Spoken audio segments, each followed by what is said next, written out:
Chapter 198. This watch will be sold by him, right? Jiang Yage asked again. Jin Shirua thought for a moment. Although she was a little disheartened, she still nodded. Most likely. Why don't we just give him money? Jin Shirua shook her head. Don't be fooled by his cheerful appearance. In fact, he is very chauvinistic. He is obviously so short of money. And he knows that the two of us are not short of money. But he is still stubborn and refuses to say anything. If we really dare to give him money, although he will most likely grit his teeth and accept it, he will definitely be ashamed of it. In the future, we can't be friends anymore. Jiang Yage sighed. That's true. Then what should we do? Jin Shirua hugged Jiang Yage's shoulder.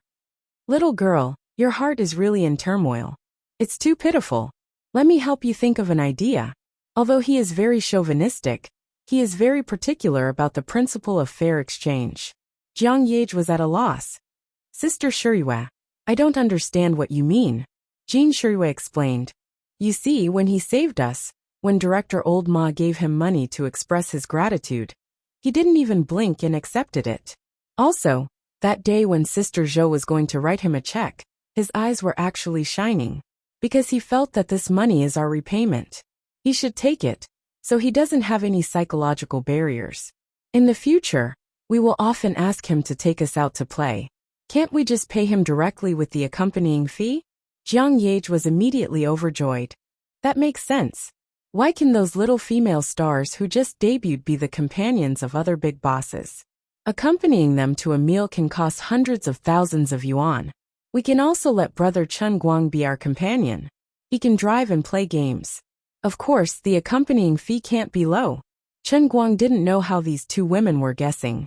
At this moment, he was standing in a luxurious pawnshop with a pained expression. Looking at the fat boss sitting behind the desk in front of him, he wanted to beat him up. Boss, are you trying to fool me that I don't know anything? This style of authentic Patek Philippe is marked on Jingxi website for 680,000 yuan. It's not like I'm selling something common. It's the masterpiece of Master Bronte Comet. I just got it.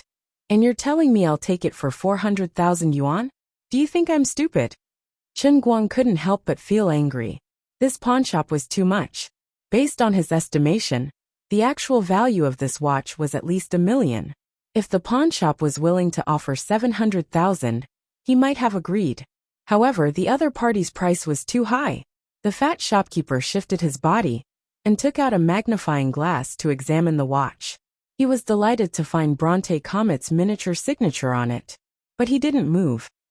He just calmly put the watch back into the gift box and said with a smile, Little brother, I'm not bragging to you, but you can't find a pawnshop bigger than mine in Wujing City. Besides, a watch is a gift. It depends on the price of the person.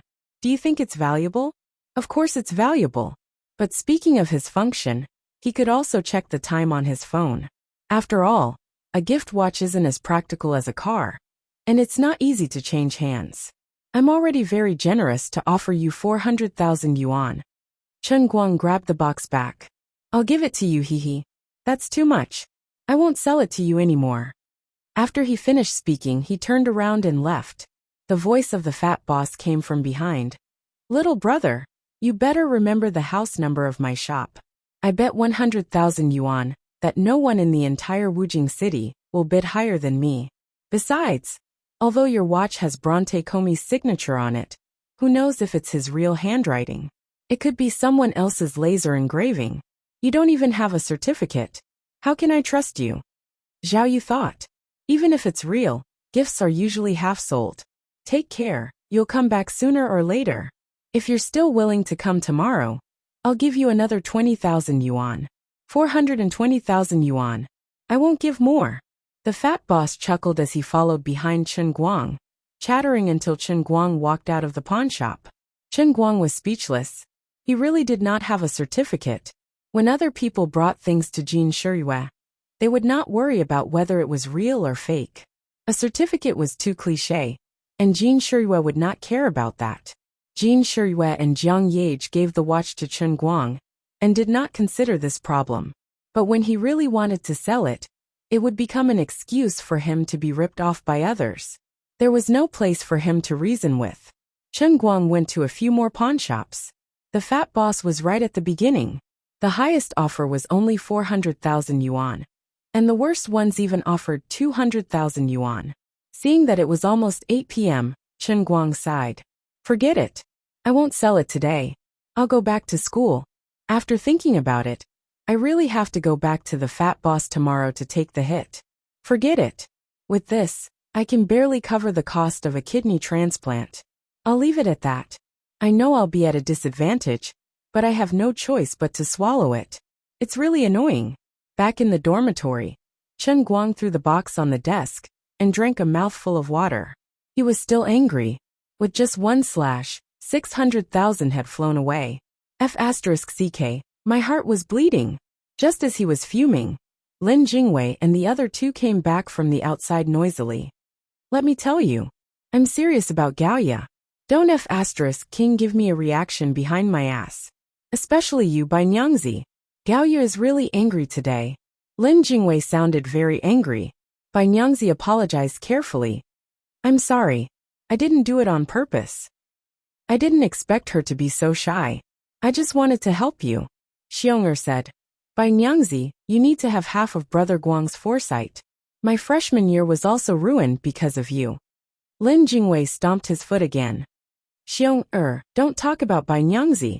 What do you mean by talking in my sleep in front of everyone? I want to strangle you to death. Chen Guang heard this and laughed. His mood improved a lot. Hearing about someone else's bad luck made him happy. Oh, Brother Guang is back. Where did he run off to for the whole day? Is my gel working? When are you going to buy a box for us? Bai Nyangzi and Xiong'er went to wash up. Lin Jingwei walked in first. When he saw Chen Guang, he was happy. It was obvious that he was not really angry. Chen Guang rolled his eyes. Now that things have come to this, I don't have to be afraid to let you know. I've been out with these two beauties for the whole day. I'm exhausted. D***mn. You really became friends with them? That's right. After all, they saved your life. Miss Jean and Miss Jiang are good people. Lin Jingwei came up and said mysteriously. Did anything happen between you two that's beyond friendship? Chen Guang's heart skipped a beat. Did pinching their breasts count as beyond friendship? Of course, he couldn't let these bastards know. He shook his head violently. No. They're as pure as a piece of white paper. You guys better tell me the truth too. At this moment, Lin Jingwei looked around and saw the gift box on the table. He picked it up and opened it. Oh, it's Patek Philippe. It's from the two of them? Chen Guang nodded. Yes. Oh my God. Bronte Comet's work? Lin Jingwei exclaimed again. Chen Guang was even more surprised. The fat boss had to look at it carefully with a magnifying glass to be sure it was authentic. As for Bronte Comet's work, he did not admit it until the end. Lin Jingwei picked it up and looked at it for less than 5 seconds. How could he know it was fake? Is this guy's eyes a microscope or something? How could he be so knowledgeable? Chapter 199. How did you know? Chen Guang asked, puzzled. Lin Jingwei was pleased with himself. Hee. Most people don't know that Patek Philippe has a lot of workers, but only a few of them can be called masters. Bronte Comet is famous all over the world, but his watches have an unknown characteristic. Brother Guang looked carefully. The other minute hands are round dots, except for the 7-minute hand, which is a triangle. Chen Guang picked it up and looked at it. It was true. You're really good at hiding things. You know so much? Chen Guang laughed. Stop playing with it. If I drop it on the floor, I'll crush you to death. I'll be waiting to sell it tomorrow. Lin Jingwei put the things into the box and looked at Chen Guang as if he was looking at an idiot. F***ck. You're kidding. This is Bronte Comet's masterpiece that was personally delivered by his right hand. Do you know how high the value of this thing is? You haven't looked at it carefully, right? Other than Bronte Comet's signature, there are 2 miniature signatures on the back. It's Jean Shiyue's and Jiang Ye's artistic signatures. Chen Guang was shocked. He picked it up and looked at it under the light. There were really 2 small scribbles. The so-called artistic signature probably meant scribbles. Chen Guang didn't tell the fat boss about the watch's relationship with his left hand. The fat boss didn't recognize it, and only recognized Bronte Comet's name. Lin Jingwei had seen the 2 women's artistic signatures, So he guessed it immediately. Chen Guang's heart hurt even more. Then tell me, how much is this watch worth? The highest price that the pawn shop in Wujing City offered me was 420,000 yuan. Forget it, don't tell me, or I'll be heartbroken. I can't tell others who gave this watch to me. It'll cause trouble. Lin Jingwei smiled sinisterly. I insist on saying it. If he took it to the auction house, filled in the certificate, and got the confirmation from his left and right hands, it was not impossible to sell it for 2 million. But obviously, you can't expose the direct relationship between this watch and your left and right hand. If you auction it as a work of Bronte Commerce, I personally estimate that it can fetch about 1.5 million, but I'm afraid it won't be sold so soon. I'm afraid you can't wait. So if I were to sell it directly, I estimate that it would be around 1.2 million. After all, the original model was the one that cost 680,000 yuan. If it wasn't auctioned, it would be good if the price could be doubled. Chen Guang felt like he was suffocating. F***CKU. My heart is going to break. I'll help you sell it for 1.2 million. At this moment, Lin Jingwei suddenly threw out this sentence. Chen Guang was shocked. You can't be serious, right? Can you find a buyer? Does he trust what you say? By the way, you can't let others know about the relationship between this watch and your left and right hands. You have to remove the added value of your left and right hands. Lin Jingwei nodded seriously. Don't worry. I can really find someone to buy it. Disregarding the relationship between your left and right hands, this watch is really worth that much. Chen Guang clutched his heart. Mother****. The world of the rich is too scary. Don't be sad. I'll find someone tomorrow and buy 1.2 million for you. I know your family is short of money recently. We're brothers, so I'll definitely help you if I can. It's just a pity that there's so much added value. Sigh, my heart hurts. Chen Guang nodded heavily. Added value is nothing. I know about the auction house. By the time I sell it and get the money back, my mother's things will be too late. It's 1.2 million. One must know how to be content. After this period, I'll be strong without any desires. Thanks. Lin Jingwei chuckled. Brother, why are you saying this? I'm just helping you sell something. It's not like they're losing money, and they're earning so much added value for nothing. Even if it's hidden and invisible, it's still there. Lying on the bed, Chen Guang suppressed his ecstasy and took out his phone. It had been a long time since he last played with his phone before going to bed. The book that he had been following should be on the shelves by now, right? He opened it, and it was indeed so. From what he wrote in his acceptance speech, it was a pitiful little B** starred. There were only a few hundred subscriptions. This author's family probably couldn't even afford to eat. After reading all the new chapters in one breath, Chen Guang nodded silently. Although this B** starred was a big liar as usual, it was still interesting. I've just made a fortune, and seeing how pitiful you are, I'll reward you with $100. Then, Chen Guang threw his phone aside and planned to sleep. He didn't want to wait for that B** starred to come and lick his boots. He hid his achievements and fame, silently acting cool and proud. At this moment, a text message notification rang. Who would send me a text message in the middle of the night? Chen Guang frowned slightly.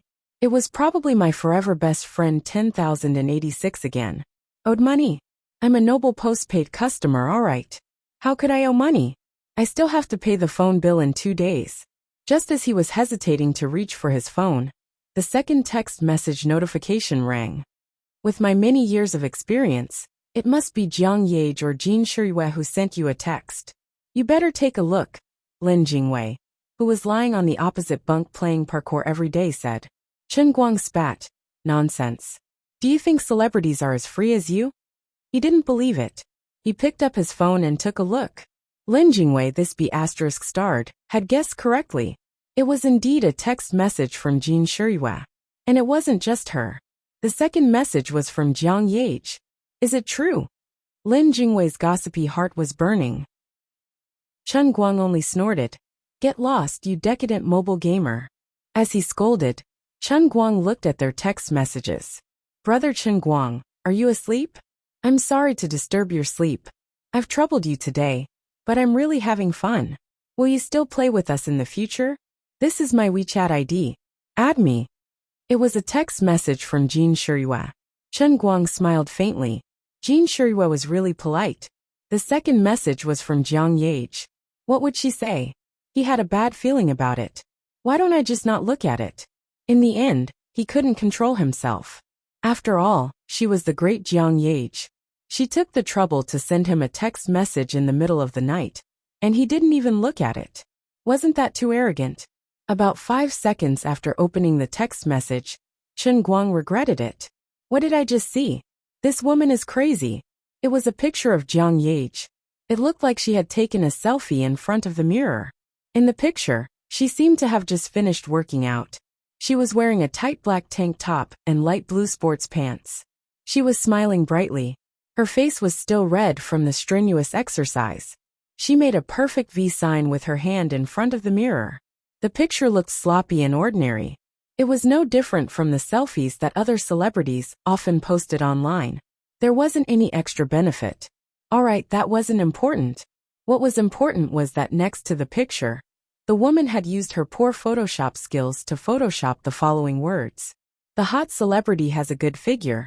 Her body is soft and easy to push down. For the whole night, it's only 8,888. If you need, please add me on WeChat XXXX. Under the picture there's a line of text. This is really my WeChat ID. Chen Guang nearly crushed his phone to smithereens. What the fuck? You're so wild. Your tricks are so deep. And your thinking is too broad. He quickly typed 3 words on his phone. Crazy. After thinking about it, he held back and didn't send it out. Chapter 200. Forget it. After all, he had just taken a valuable Patek Philippe. And now he had to sell his well-intentioned gift. It was still a little shameful. Opening WeChat, he sent friend requests to each of them. And then Chen Guang decisively closed WeChat. He was about to go to bed. If he kept chatting with them, who knew how long it would take? Alas, since he had found his phone again, he might as well check Weibo. Opening Weibo, he suddenly decided to follow Jin Shirua and Jiang Yage's Weibo accounts, and then suffered a heavy blow. Jin Shirua had more than 57 million Weibo fans, and Jiang Yage had more than 64 million. It seemed that Jiang Yage was more interested in managing her Weibo. She often updated her Weibo with interesting content. The original version of the photo she sent to Chen Guang just now was posted on her Weibo. It was updated about half an hour ago. Of course, it didn't contain the bullshit of 8 for a night. She added another sentence. Today, I secretly brought my bodyguards to Wujing Disneyland to play, and was discovered. Luckily, no one got hurt. Thank God, everyone. Please be more calm in the future, and pay attention to protect yourselves. I was discovered as soon as I arrived at the amusement park. It's a pity that I didn't have a good time. I practiced dancing hard all day and sweated profusely. I feel that I've lost a lot of weight. Everyone, do you think I've lost weight? Hehehe. Chen Guang rolled his eyes. You can deceive those poor fans who don't know the truth. No, I must expose her. He decisively replied to a comment below. Just arrived. That's right. I was discovered just 3 hours after arriving at Disneyland. What a close shave. Liar. Lazy bum. May you get fatter and fatter. After replying to the comment, Chen Guang decisively quit. He really couldn't stand the pile of replies below. Goddess moi. Goddess full highest. Goddess is the most beautiful. My Yage is so beautiful. Like me if you agree. It's too mushy, too sour, too blind. In the old man's humble opinion, Jiang Yage is really a goddess, a neurotic. Returning to his homepage, he felt a sense of loneliness, like the autumn wind sweeping away the fallen leaves. I have 9 fans. I don't know 5 of them. The other 3 are my 3 grandsons, and 1 is Sun Xiaoxuan. The number of views for the week, 5. It was Friday, so it was very likely that Sun Xiaoxuan had done it all by himself. Number of replies this week. 1. It was Sun Xiaoxuan's reply. Level 4 for sure. I won't fail any of my final exams. She replied to Chen Guang's most recent Weibo post, which was also posted 3 months ago. The content was as follows. The internet's life is long, but my will is indomitable. Chen Guang will never fall. Endless desolation shrouded his heart. Why was the gap between people so big? Those two had tens of millions of fans at every turn. There was no way they could be friends. That's right. If these two people randomly reposted an advertisement on their Weibo, the advertising fee would be at least a few $100,000. Damn it, comparing oneself to others is infuriating. How about I let them casually repost one of my Weibo posts? Then I'll become a big V in minutes? From then on, I'll walk the road of being popular on Weibo? The logic is still the same, but isn't this too shameless? Forget it, I'll bear with it for now. This is the ultimate killer move, and I can't use it easily. In addition, people might guess my relationship with them because of this. If I'm targeted by the paparazzi, there's no way to make up for it. Of course, would I be able to come up with some original and fun content later? The kind that can make people giggle the whole time. And then let those two people repost it and add a note. This is really fun, ha ha ha. Everyone go and see it, ha ha ha. The other person added another note. I also saw it. It's really fun, ha ha ha. That's right, I definitely won't be suspected. I already have the ultimate skill of turning over a new leaf. My life is stable. I'll throw away my phone and go to sleep. Chen Guang did not know that in a 5-star hotel in Wujing City, Jin Shirui and Jiang Yage, who were used to squeezing on the same bed, were sleeping in separate rooms, which was rare. They were lying in 2 different rooms in the same suite, curled up in the quilt alone, holding their phones in their hands. In the pitch-black room, there were only 2 pairs of beautiful eyes staring at their phones without blinking. Jiang Yage replied to Chen Guang with a smiley face, and then entered a sweet dream. Jin Shirui hesitated for a long time, then sighed softly and replied, "Good night." They were actually countless times busier than Chen Guang, so how could they have the time to chat with him in the middle of the night? The next day, Chen Guang and Lin Jingwei woke up early in the morning and drove straight to a cafe in the city. Sure enough, a young man in a white suit came, and he seemed to be very familiar with Lin Jingwei. This man was very straightforward. He did not even carefully check the authenticity of the thing. After a simple chat, he put the watch in his pocket and transferred 1.2 million yuan to Chen Guang's PayPal account on the spot. Until this man left, Chen Guang's mind was in a mess. He hid his phone under the table, glanced at the numbers on it, and carefully counted the number of zeros on it. After confirming that there were no mistakes, he began to laugh foolishly. He suddenly came back to his senses and quickly hid his phone nervously. After a while, he took it out again, looked at it, and continued to laugh foolishly. Then, he hid his phone like he was guarding against a thief. Lin Jingwei was speechless. If you really don't feel at ease, hurry up and find a bank card to transfer the money. I'm afraid you're going to have a nervous breakdown if you continue like this. Chen Guang nodded repeatedly. That's right. He quickly transferred the money to his own bank card. He did not directly transfer it to his dad, because he was afraid that the old man would suddenly throw such a huge sum of money at him and give him a heart attack. He would find a chance later to euphemistically and carefully explain it to him. But based on your mom's situation, this money may seem like a lot, but I'll say something unpleasant. It's still not enough to spend, Lin Jingwei suddenly said. Chen Guang felt as if a bucket of cold water had been poured over his head. He pinched his fingers and did some calculations. It was not wrong. The cost before and after the surgery was not low. For the time being, he would consider 600,000 yuan. Now that his mom was living in a special ward that ordinary people could not enter, the basic monthly expenses would be at least a few tens of thousands. Anyway, up until now, the 300,000 yuan in his dad's card had been reduced to 50,000 yuan. Apart from that, after the surgery, there would be a long recovery period, which was another huge sum of money. After the recovery period, she would have to continue taking the immunity suppressant.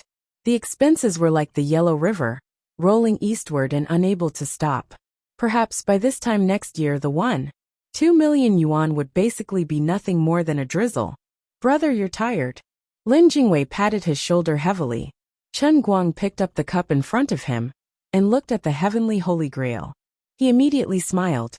What's there to be afraid of? Earning money is as easy as eating and drinking. He began to have ideas about the driving god training class again. He was thinking about when he should contact Zhong Baikai for the second session. After letting Lin Jingwei go back to school alone, Chen Guang drove straight to the hospital. He wanted to tell his dad the good news as soon as possible. Your son is going to be rich. Chapter 201. When Chen Guang arrived at his mother's ward, Tang Ying was just walking out. Thank you, little Tang, for taking so much trouble for us, Chen Guoli said with a smile as he walked Tang Ying out. These days, Chen Guoli was more and more impressed by Dr. Tang's medical skills. Even though Professor Lu was a well-known expert, Professor Lu was very busy. Even though he had the title of Chief Physician Feng Rong, he only came to visit twice a day. When Chen Guoli went to look for him, he was usually not around. On the other hand, even though Tang Ying had many other patients, she was exceptionally attentive to Feng Rong. Not only did she fulfill her duties as a doctor, but she would sometimes come over to chat with Feng Rong before she got off work. She would often chat with her for half an hour. In addition, Tang Ying's medical skills weren't bad, and her analysis of the patient's condition was clear and organized. Chen Guoli often saw her communicating with the family members of the patients she was responsible for, and they were all convinced by her. Therefore, he liked Dr. Tang even more. As Tang Ying walked out, she turned around and said to Chen Guoli with a smile, Uncle Chen, you're too kind. I'm friends with Chen Guang, and I'm also Andy Fang's doctor. It's my duty, my duty. When Chen Guoli heard this, he said, Chen Guang, that kid, how dare he question your medical skills? I'll teach him a lesson later. How can he treat his friends like that? Dr. Tang, I'll definitely help you. Oh he, Uncle Chen, you're too kind. Don't beat him too hard after all. He's still taking his final exam. Tang Ying's face was full of smiles as she walked out triumphantly. You're right. Then I'll beat him up after the exam. Chen Guang, who had been standing by the door and listening to their conversation, was speechless. This Tang Ying was not someone to be trifled with. How long had it been? Not only did she tease him every time, she even tried to sow discord with his father. What did she mean by don't beat him too hard? Speaking of which, when did my relationship with her become this good? Why didn't I notice it myself? As soon as Tang Ying turned around the corner, he immediately saw Chen Guang standing beside him with a dark face. Not only did he not feel guilty, he even raised his eyebrows and showed a provocative expression. Then, he took small, light steps and swayed his hips as he walked away. Chen Guang covered his face with his hands. He felt that this woman had something on him that could be used against him. He strode into the intensive care unit, and before he turned the corner, he heard Chen Guoli and Feng Rong chatting. Old Chen, do you think Dr. Little Tang is interested in our little Guang? She's so enthusiastic that I'm a little embarrassed. Feng Rong said. Chen Guoli coughed. My dear wife, don't make wild guesses. It seemed that Dr. Little Tang and Little Guang had known each other for a long time, and were true friends. Well, it's not bad if she's really interested in him. Although Dr. Little Tang is a few years older than Little Guang, doctors seem to be quite good at taking care of their health. When Little Guang is 24, Dr. Little Tang will only be 30, and can have at least 2 more children. Dr. Little Tang's medical skills are high, she's diligent, educated, and has a good personality. She's really made for a good wife. It's just that being a doctor is a little tiring, but it's young people's business, so let them be. Listening to Chen Guoli's words, Chen Guang's scalp tingled with goosebumps when his father called him his dear wife, and then he was embarrassed by the latter half of his sentence. He rushed out. What nonsense are you talking about? The 2 elders were startled by Chen Guang's sudden appearance. Chen Guoli waved his hands. No, I didn't say anything. It was clear that his father's shamelessness was superior to Chen Guang's, and his ability to lie through his teeth was top-notch. Chen Guang knew that once he started acting shamelessly, he would never admit to what he just said, and there was nothing he could do about it. Chen Guang sat down and chatted with his parents again, especially looking at the new checkup reports that came out recently. He saw that there were fewer plus and minus signs, and all the indicators were improving, and he was relieved. He found an opportunity to call Chen Guoli upstairs again, and Chen Guang planned to transfer money to him. If you have something to say, hurry up and say it. Your mom opened the Langya board again when we just left the house. And I'll miss a lot of time again if she drags on. Chen Guoli said anxiously. Chen Guang was defeated, and he took a deep breath. Dad, I have something to tell you, and it's very important. Seeing that he was serious, Chen Guoli knew that it was something important, and he did not rush him. He nodded. Okay, I'm listening. Promise me that you won't be too emotional after you hear it, and you have to calm down first. It's probably related to the watch that Jiang Yage wanted to give me. I got the watch and sold it, and I got the money. Chen Guang swallowed his saliva and said carefully. Chen Guoli waved his hand nonchalantly. Hey, seeing how serious you are, I thought it was something important, but it's just a small matter? Didn't you say it once? As long as I got the money, it's fine. I'll ask your uncle to cancel the contract with the other party later. Damn. So you're still planning to sell your house? Chen Guang spat. Chen Guoli smiled embarrassedly. I'm just trying to be safe. The transplant is so important, and I'm afraid that something might go wrong. Tell me, how much did you sell it for? I've been in the business for most of my life, and I'm very knowledgeable. How much money have I not seen? Didn't you already give me a heads up? Tell me. Chen Guang felt that Su Tao's father was right.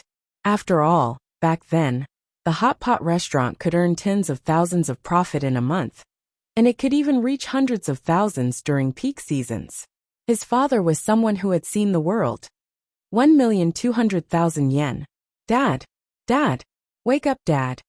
Less than 5 seconds after Chen Guang said that, Chen Guoli's eyes rolled back, and he fell on his back without any hesitation. Chen Guang shouted as he hugged his father, and pinched his philtrum a few times. This businessman who had boasted about his big heart, just now slowly woke up. He opened his eyes in a daze and looked at Chen Guang. What did you say? How much did you say just now? Chen Guang answered subconsciously, 2 million. Chen Guoli's head tilted, and he fainted again. Half an hour later, Chen Guang looked at his father with disdain. He a businessman. This is the legendary businessman who has been in the business for most of his life. You're really knowledgeable. Chen Guoli's face was red. It was too embarrassing. You can't blame me for this. Didn't you say it was 400,000 to 500,000 at the start? It suddenly increased by so many times. And we've been poor for so long. We can't get used to it in a short time. This is too sudden. Chen Guang spat at him. All right. I'll transfer the money to you. After Chen Guang had transferred the money, Chen Guoli said faintly, a big star is a big star indeed. She's really willing to pay so much to keep a pretty boy as a mistress. The first thing she did was something so valuable. It's like she's treating money like it's nothing. Chen Guang retorted. You pretty boy. How can you talk about your son like that? Besides, this is them thanking me for saving their lives. It's not a mistress fee. Chen Guoli looked like he understood. Explaining is equivalent to covering up. Don't quibble. As for the overnight fee, I understand. But then again, you earned so much by ringing the bell. The workload must be quite heavy, right? I want to cut ties with you again. Don't. I'm not joking with you. You may be young now, but men and women are different in this aspect. If you overwork at a young age, it'll be easy for you to feel weak in the future. I'm doing this for your own good, really. It's said that you get what you pay for. If you hadn't worked so hard, would they have offered you such a price? He really lost to him. Chen Guang covered his face and retreated, not daring to return to the ward. He really regretted lying to his father that he was Jiang Yage's mistress. Was it a huge mistake? I've lost. I lost because I didn't see your bottom line clearly. However, the words had already been said. No matter how much his father cheated him, he could only grit his teeth and admit defeat. After Chen Guang left, Chen Guoli accompanied Feng Rong to watch television in the ward. However, he still felt uneasy and full of thoughts. Feng Rong was annoyed by his behavior.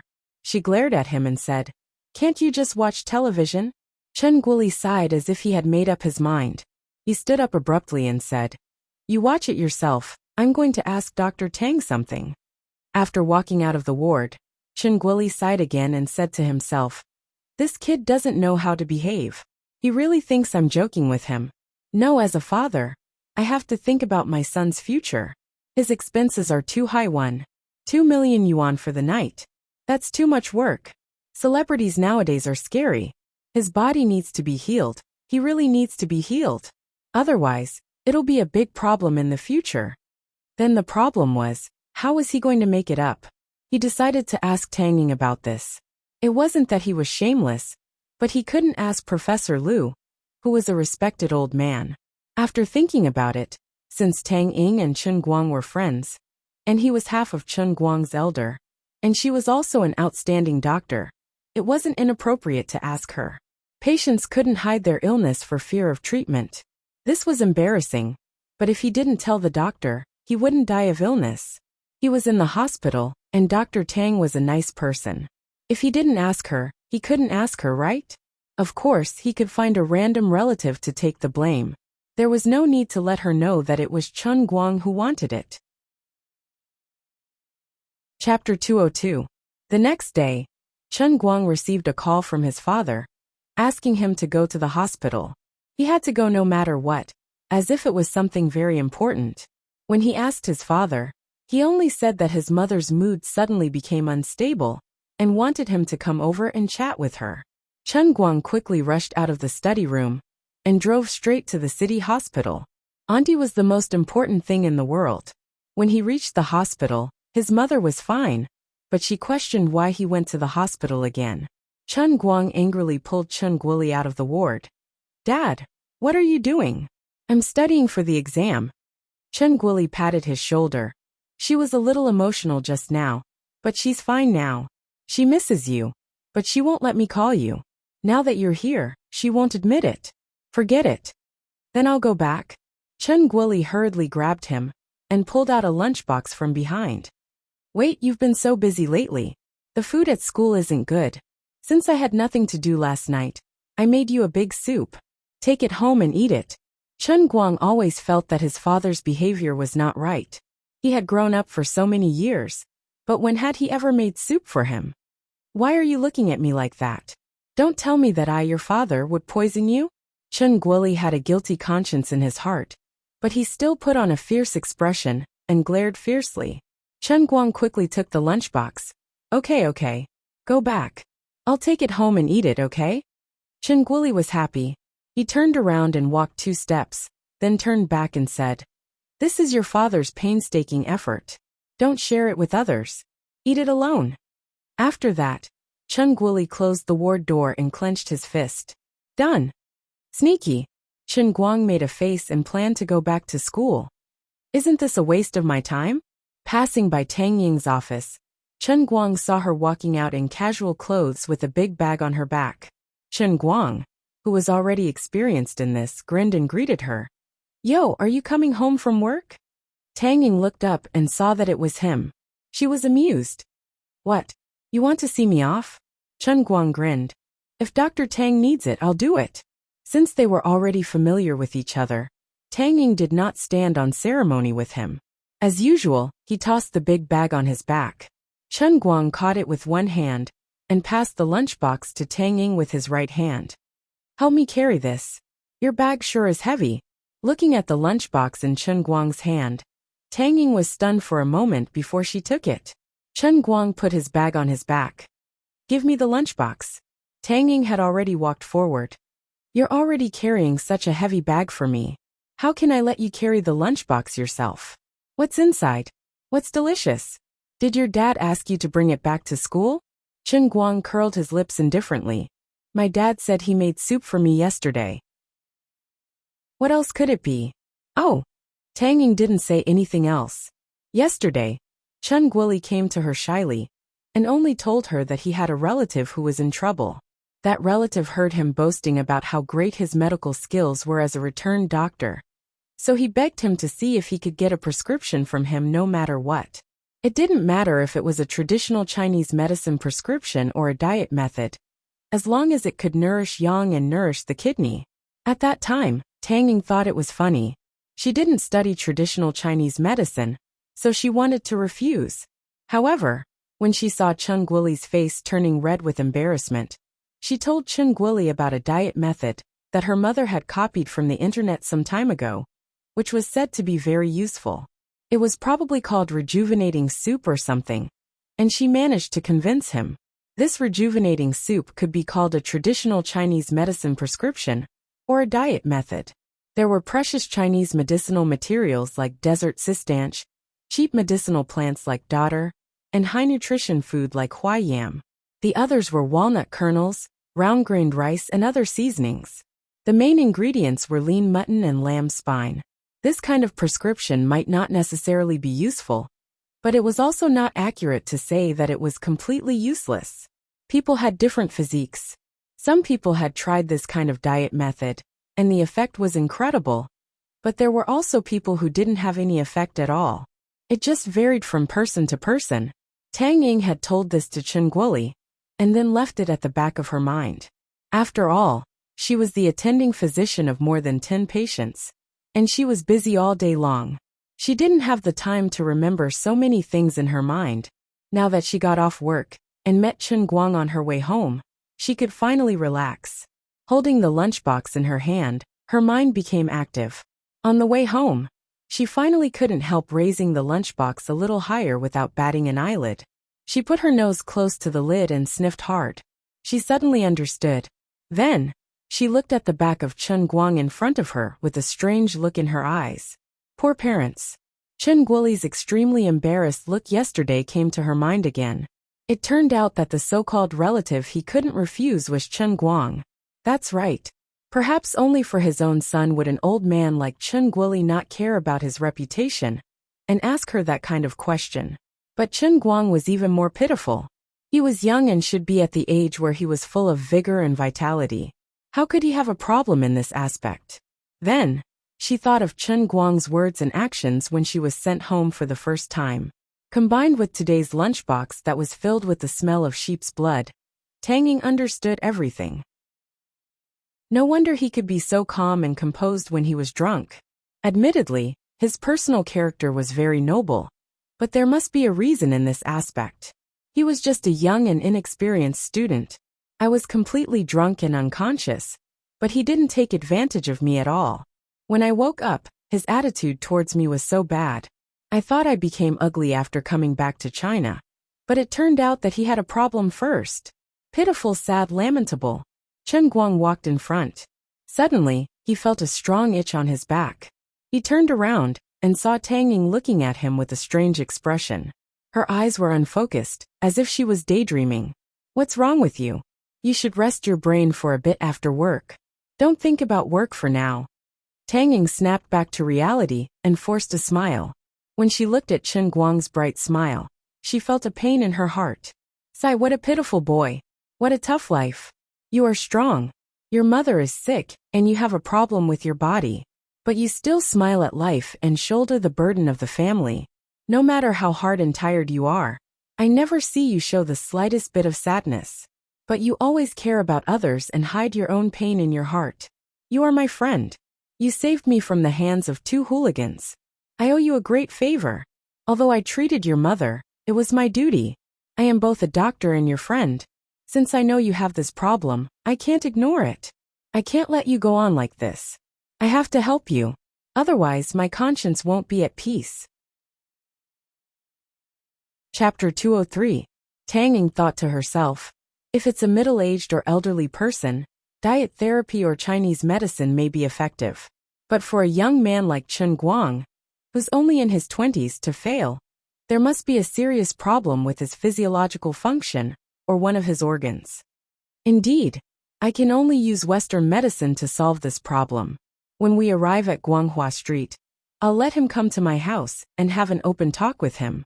If it doesn't work, I'll arrange for him to have a checkup, hospitalization, and surgery. Tang Ying was relieved after making up her mind. As the youngest genius doctor in Moreland's Medical College in the past 20 years, she was a top expert in nephrology. Since Chen Guang didn't seem to have any problems in other aspects, Tang Ying was confident that she could completely cure him. She quickened her pace to Chen Guang's side and looked at him with a smile, which made Chen Guang's hair stand on end. She said, "Do you believe in my medical skills now?" Chen Guang covered his face. I believe you. I completely believe you. Sis, it was my fault for doubting you before. I apologize. I'm sorry, please let me go. How many times have you said it? Tang Ying raised her eyebrows. It's good that you believe me. Don't hide things in your heart. We're friends, right? Chen Guang nodded. He really felt that Tang Ying was a good person, a good doctor, and a responsible and enthusiastic person. Of course we are. Tang Ying grinned and patted Chen Guang's shoulder again. It's good that you think so too. I won't stand by and watch my friend suffer. I'll help you. In the name of the best doctor in Moreland's Medical College. My academic achievements in nephrology may not be among the best in the world, but they're definitely not bad. 2 years ago, I even won the American Medical Gold Medal for a paper related to nephrology. It's an award with great influence around the world. I have a high chance of curing your condition. Chen Guang thought she was talking about his mother's illness. Although he didn't understand why she specifically emphasized this matter to him, he thought she might be trying to make him feel better. He was excited and couldn't control his emotions. He suddenly raised his hands to grab Tang Ying's shoulders and said heavily, "Thank you. It's great to meet you." Tang Ying was taken aback by Chen Guang's sudden attack, but she quickly calmed down. Sure enough, no young man would be able to remain calm after having that kind of problem. Since he was so happy, it meant that he was willing to cooperate with the treatment, which made things easier. What she was afraid of was that he was hiding his illness for fear of treatment. When Chen Guang dropped Tang Ying off at Guanghua Street Section 3 and was about to pull over to wait for her to get out, Tang Ying said, "Don't park outside. Go to my neighborhood. Come to my house. I want to have a good chat with you." On the other hand, Chen Guang was overjoyed. He couldn't wait to discuss his mother's condition with Tang Ying. How could other patients' family members interact with a chief physician like this? Doctors were humans too, and they had to work. They only had so much time and energy every day, and they were not the only patients they were responsible for. They had to think about so many patients' conditions at the same time, and they couldn't afford to make any mistakes. How could they treat him like Tang Ying? "You live in such a big house all by yourself?" Chen Guang said to Tang Ying as he tossed his backpack onto the sofa. Tang Ying's house was located in a high-end neighborhood on Guanghua Street Section 3. It was indeed very big. Upon entering the house, there was a spacious living room that was 10 meters in length. Looking around, the floor area was at least 150 square meters. Next to the living room, there was a huge floor-to-ceiling glass that was nearly 7 meters tall, which clearly told Chen Guang that this house was a duplex. The room was very tidy, and the bright sunlight shone in through the huge floor-to-ceiling windows. The lighting of the whole house couldn't be any better. As for this large duplex facing south, Chen Guang roughly calculated in his heart. My goodness, just based on this location and the subway station next to it, this house with a total area of nearly 300 square meters would cost at least 5 or 6 million. What a rich woman. Golden thighs. Can I give you a hug? Tang Ying poured a glass of water for Chen Guang indifferently. Yeah, I also feel that this house is too big. Luckily, I'm a medical student, so I'm not afraid of ghosts. Otherwise, I would have been scared to death sleeping alone in this big, empty house every day. How did you know I live alone? Chen Guang chuckled. There's only one style of shoes on the shoe rack. You're quite observant. Tang Ying rolled her eyes at him and sat down beside him. Chen Guang took out his own glass and poured the water Tang Ying poured into his own. Tang Ying looked at him curiously. I didn't expect you to be so particular. You always bring your own glass with you wherever you go. This is a good habit for hygiene. Chen Guang laughed. It's not that I'm particular. It's just that I have a weird habit when it comes to drinking water. I like the taste of this Biluocan tea. Tang Ying stood up and took a square box from the bookshelf. She threw it in front of Chen Guang.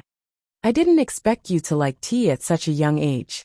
I have a box of Thai guanyin from the patient's family. It seems pretty good, but I don't like tea. I'll leave it here for the rest of my life. You can have it. Thai guanyin. Chen Guang suddenly recalled the time when he was sharpening pencils. He slammed his head on the steel like tea leaves. His face hurt. He wanted to refuse, but he looked at the brand silently. Oh, I know this brand. It's worth nearly 10,000 yuan. Thanks. Old Master Guang was so straightforward. As the two of them sat down and chatted for a long time, Chen Guang started to feel baffled. Why was she talking about something else, and not the main topic? Didn't she call me over to talk about my mother's condition? What was her motive? Showing off. That's possible. Just for this box of Tai Guanyin, I'll give her 32 likes for showing off. Tang Ying was also having a headache. Although she was a doctor, she had taken off her white coat. Moreover, she was in her own home. The smell was a little off. She was not as professional as she was in the office. She felt a little reserved. When it came to that kind of thing, she was a little thin-skinned and could not take the initiative to ask. But Chen Guang was also talking about other things. Tang Ying thought to herself, I've hinted so clearly just now. He seems to understand, but why doesn't he take the initiative to ask? He's still a child after all. He's thin-skinned and is hiding his illness for fear of treatment. What should I do? I can't let him get away with it at this time, right? Tang Ying looked around and saw the lunch box on the coffee table. She had an idea. She pretended not to know the inside story and said, It's almost 6 o'clock. Why don't you have dinner before leaving? The soup in your lunchbox smells good. Do you mind sharing it with me? I want to eat your rejuvenation soup. I don't believe you won't be anxious. She actually invited me to dinner. Is it because I'm too handsome that she has fallen for me? That's possible. After all, she's really rich. Okay. Chen Guang readily agreed. As for his father's instructions, he had long forgotten. Tang Ying was dumbfounded. His reaction was not right. Chapter 204. Tang Ying couldn't hold it in any longer. You're giving me the rejuvenating soup too? Chen Guang was puzzled. Rejuvenating soup? What's that? Isn't this my dad's soup? Since it's meant to be eaten, what's the difference between one person and two people? Tang Ying asked curiously. You really don't know what the rejuvenating soup is for? As she spoke, she gently opened the lunchbox, afraid that a drop of soup would spill out. She opened it and saw that it was indeed the same thing. Lamb spine, lean lamb, Chinese yam, walnut meat, etc. She said, Your dad came looking for me yesterday, and I gave him the formula for the rejuvenating soup. Chen Guang had a bad feeling about this. Can you tell me what this rejuvenating soup is for? Tang Ying was infuriated by his stubbornness. I've already flipped the table, and you still won't admit it? What the hell is this? She slammed the coffee table and said loudly, It's for strengthening the kidneys. Don't pretend. I know all about it. It's hard for young people to talk about it, but you can't refuse medical treatment just because of this. You have to be responsible for your future. Hiss hiss hiss. Chen Guang sucked in a breath of cold air. My dad. Your son is really screwed over by you this time. Oh my god. Look at her expression. What's she thinking? Why would Chen Guoli ask for the formula? Chen Guang could roughly guess. He really felt that he had worked so hard every day to get that 2 million yuan watch. And then there was this box of soup. But you should have told me in advance. Are you afraid that I won't eat it after knowing the truth? Fine, I really won't eat it. But this is the formula you asked for from Tang Ying. And now I'm sitting in her house with this box. Look at her expression. Damn. Does she really think that I have a problem in that area? I won't be able to clear my name even if I jump into the Yellow River. Admit it, right? Although this phenomenon is rare among young people, it's not completely unprecedented. Although I've never met a patient like this before, I'm really confident. The earlier you get treatment, the earlier you recover, the earlier you regain your manhood.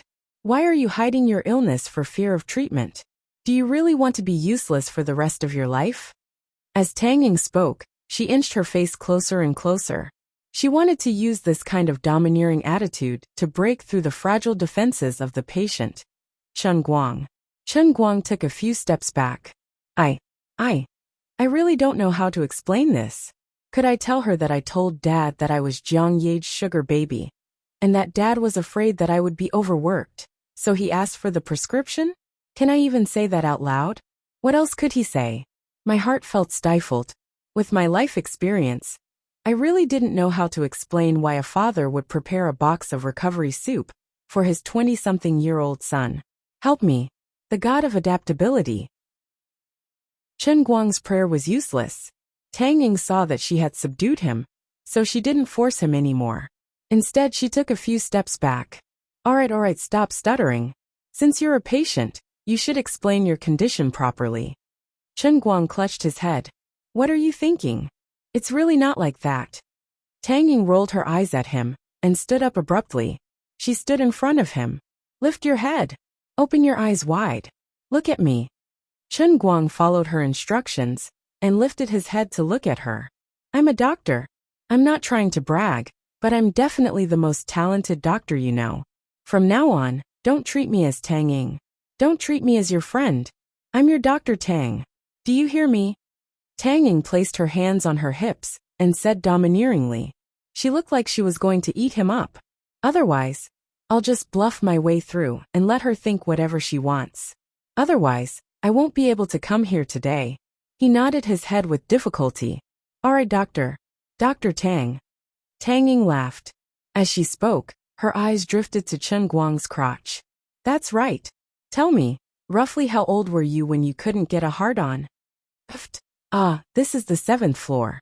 If I take a leap of faith from here, I'll definitely be able to ascend to heaven, right? If I want to die, don't ask me why. No, I really can't stay here any longer. Chen Guang got up. He couldn't care less about Tai Guanyin and the lunchbox anymore. He only grabbed the heavenly holy grail and wanted to run away. You want to leave? Tang Ying glared at him angrily. She opened her arms and blocked his way. Stop right there. This doctor has already made things clear today. Don't even think of running away. Tell me clearly about your condition. Come and register yourself tomorrow. I'll arrange a checkup for you.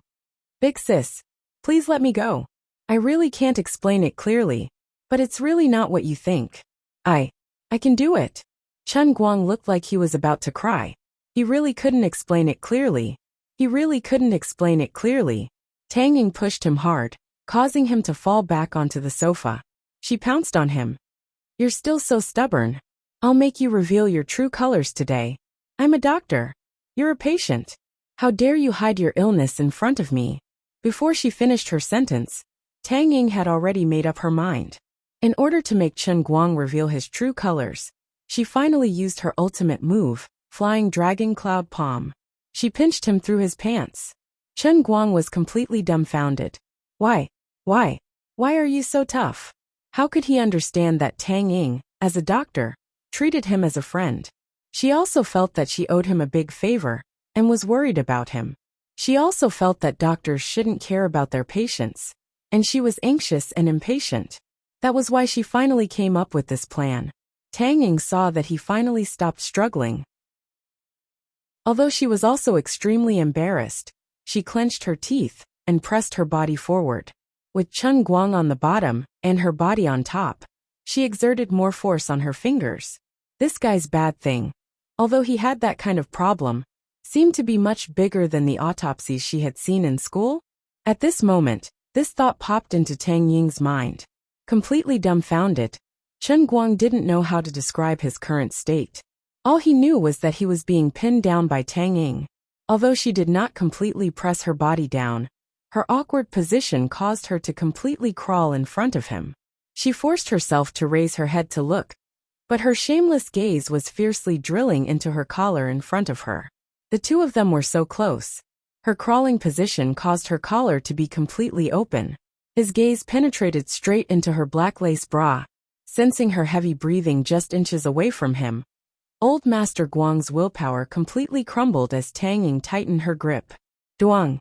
Tang Ying was about to expose Chen Guang's final layer of disguise by saying that he didn't have any reaction, even when she was in this state, when she suddenly felt a strong force on her hand. Her hand seemed to have been pushed away by someone. What a strong force! She turned her head and looked down in a daze. Her hand was still grabbing onto something. Perhaps it was a snake previously, but now, it seemed like she was grabbing onto a flagpole. It was so high up. This time, not only was Chen Guang in a daze, Tang Ying wasn't any better either. What exactly went wrong? Sis, you. At this moment, a scream came from the entrance of the living room. Chen Guang and Tang Ying turned their heads in that direction in unison. They saw a handsome young man who looked similar to Tang Ying standing there, looking in their direction in horror.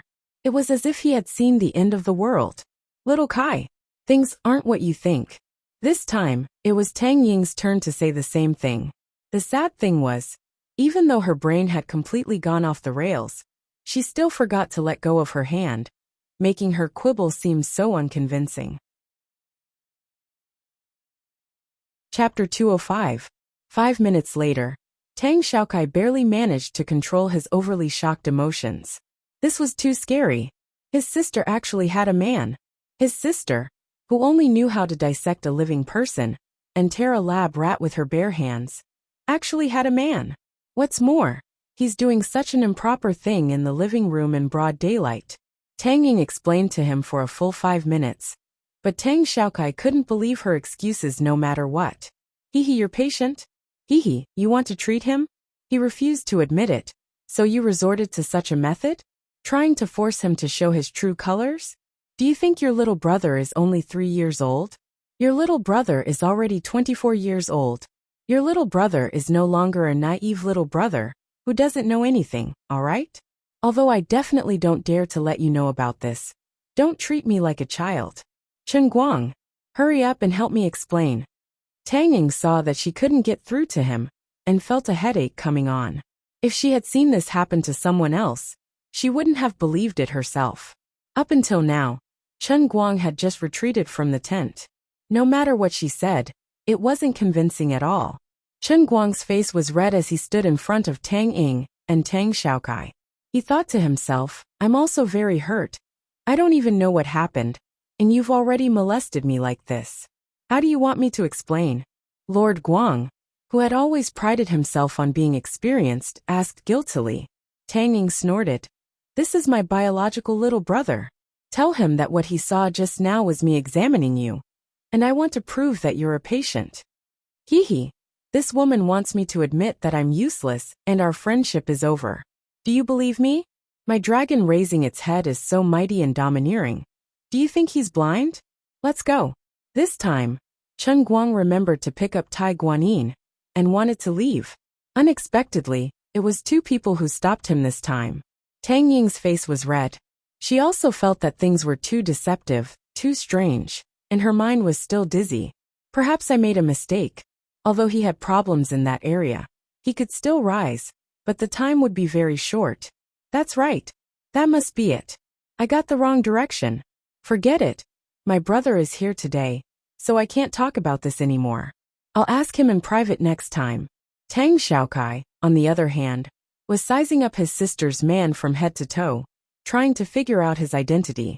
He was dressed in cheap casual clothes, and his family conditions were not very good. Forget it. Our family is not short of money anyway.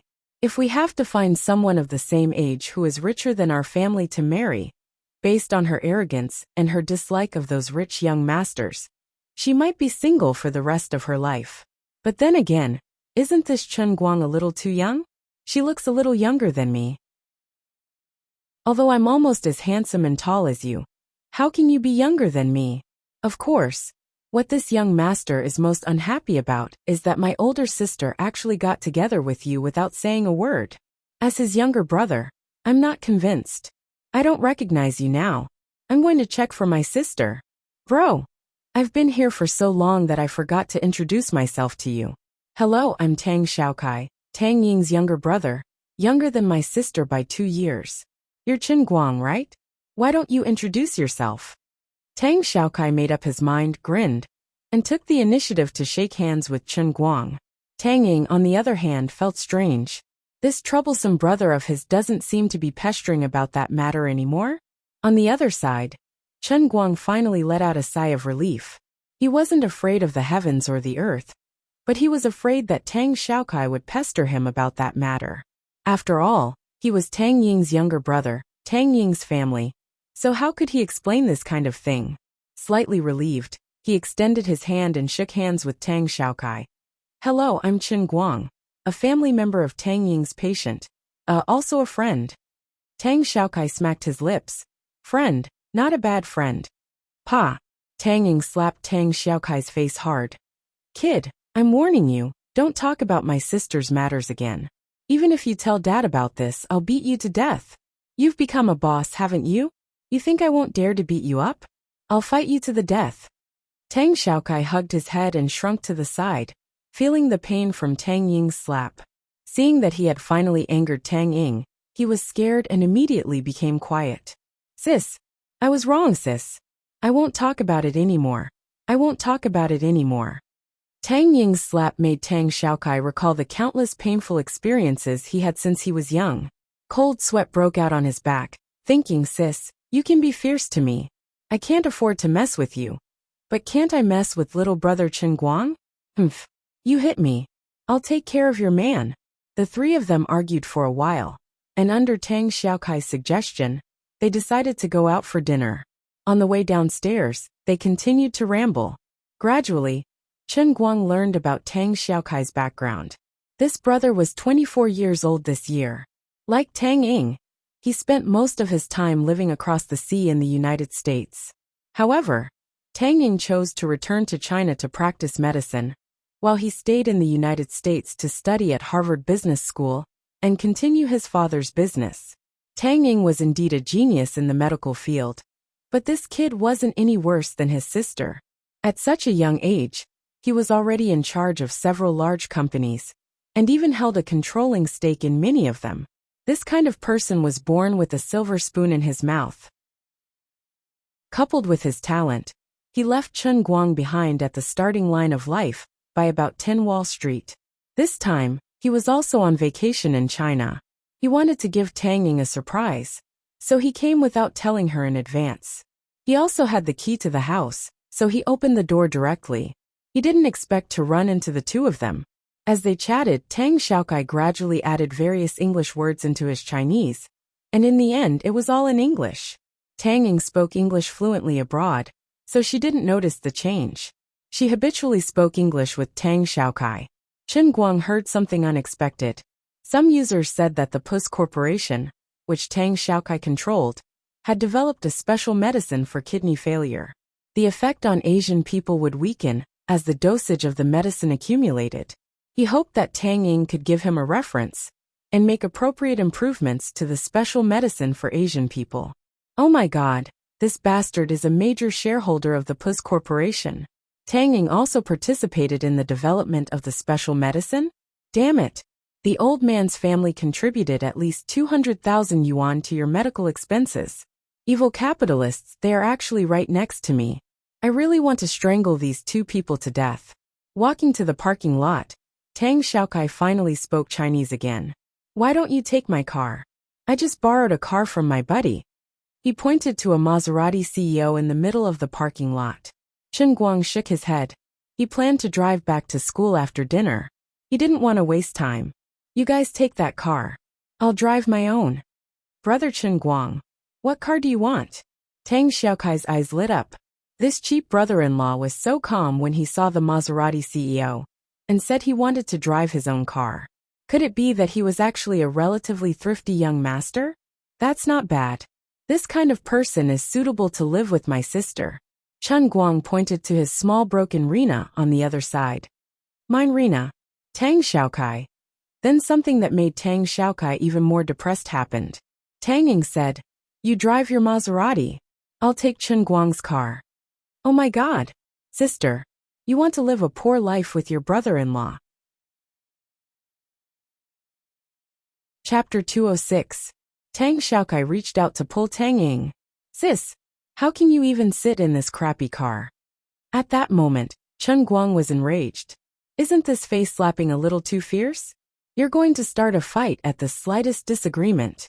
Tang Ying also looked at Tang Xiaokai strangely. She understood her brother's personality. He wasn't arrogant like those rich young masters.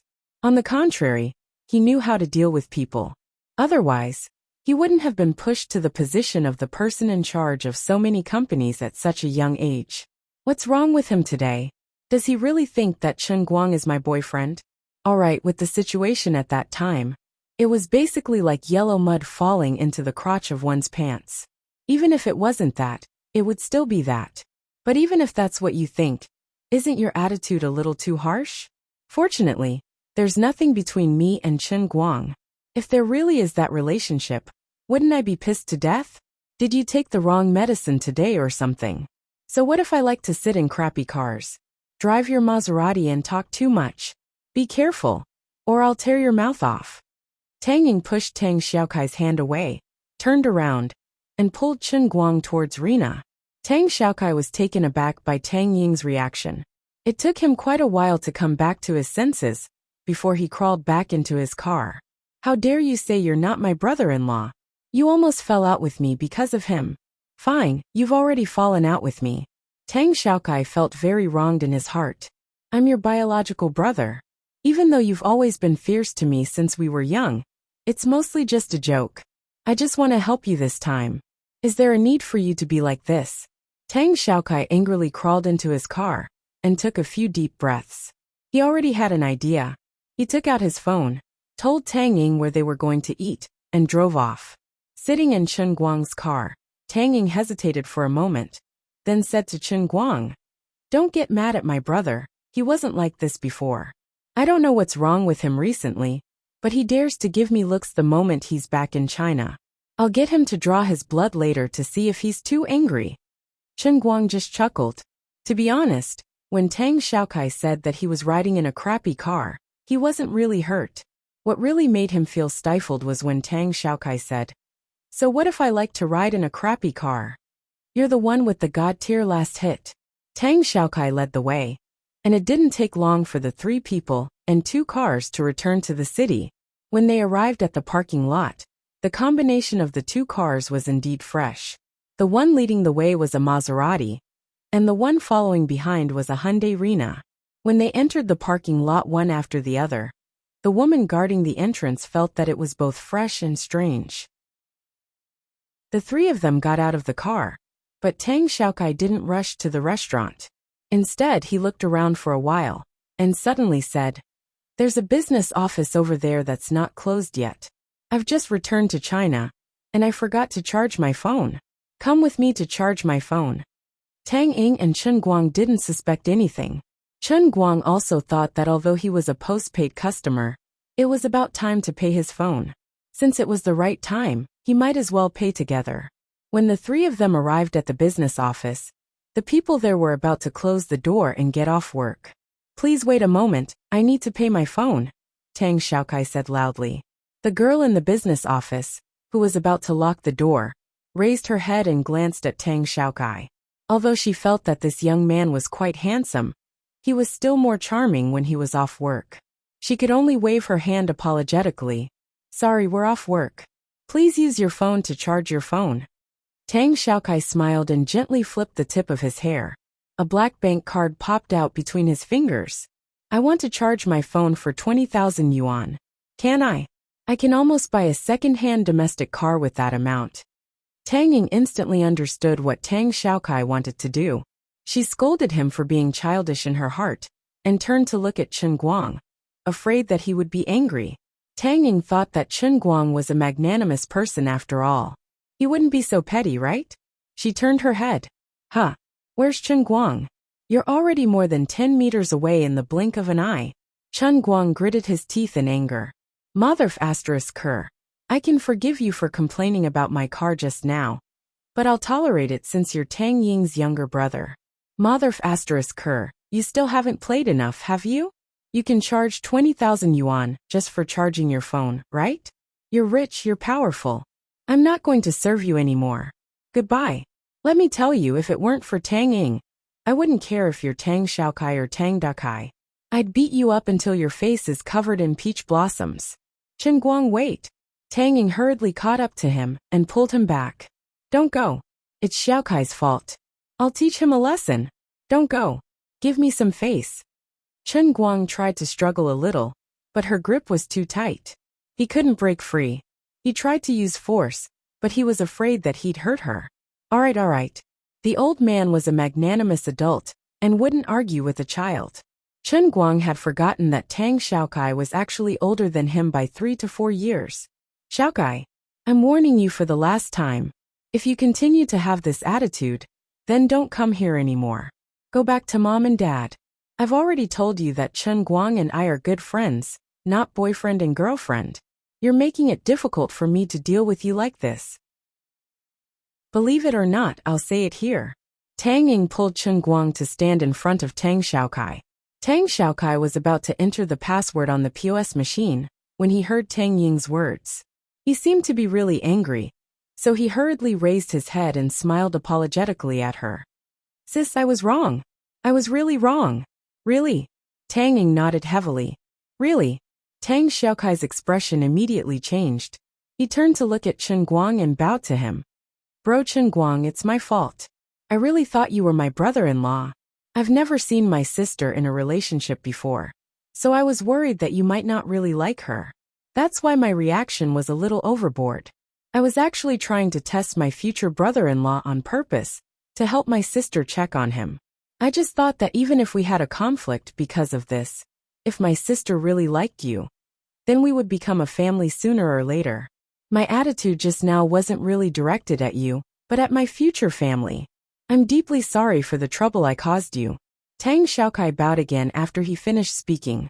Please understand the complicated and selfish feelings of a little brother, who has been following behind his sisters since he was young.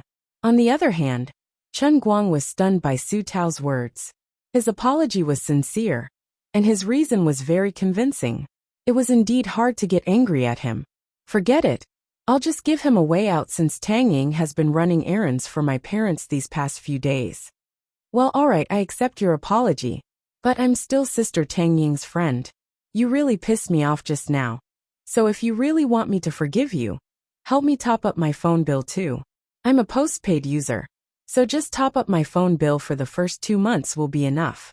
I'm a very stingy person, you know. Chen Guang felt that this was a good way for him to step down. For a wealthy person like him, a few hundred yuan wasn't worth mentioning. He wasn't coveting that bit of money, but he just wanted to use this matter to make Chen Guang owe him a favor. Taking the initiative to owe someone a favor was actually the best way to get closer to each other. What was the underworld? The underworld was about the ways of the world. Tang Ying and Tang Xiaokai laughed too, especially Tang Xiaokai. He felt that this bro was actually quite a good person. Putting aside the fact that he was rich, he was a really interesting person. Just a small joke like this had brought everyone a lot closer in an instant. Tang Xiaokai waved his hand casually. No problem. Sis, help me check Brother Chen Guang's number. I'll swipe my card again and pay for him. I didn't even know that you're a high-class postpaid customer. Sorry for not recognizing you, hee. Chapter 207. The receptionist glanced at Tang Xiaokai with a smile. Her eyes were filled with love. When she pulled out Chen Guang's bill, her smile became even more radiant. Her fingers tapped on the keyboard quickly. She was so excited that it was like she was injected with chicken blood. Tang Xiaokai was very proud and happy. He had confirmed that Chen Guang was not his future brother-in-law. The way this girl looked at him was hot and ambiguous. Sigh, this is really troublesome. It seems that I have become more handsome after returning to China. How can I continue like this? After inputting the data, the receptionist passed the POS machine to Tang Xiaokai. She was really happy.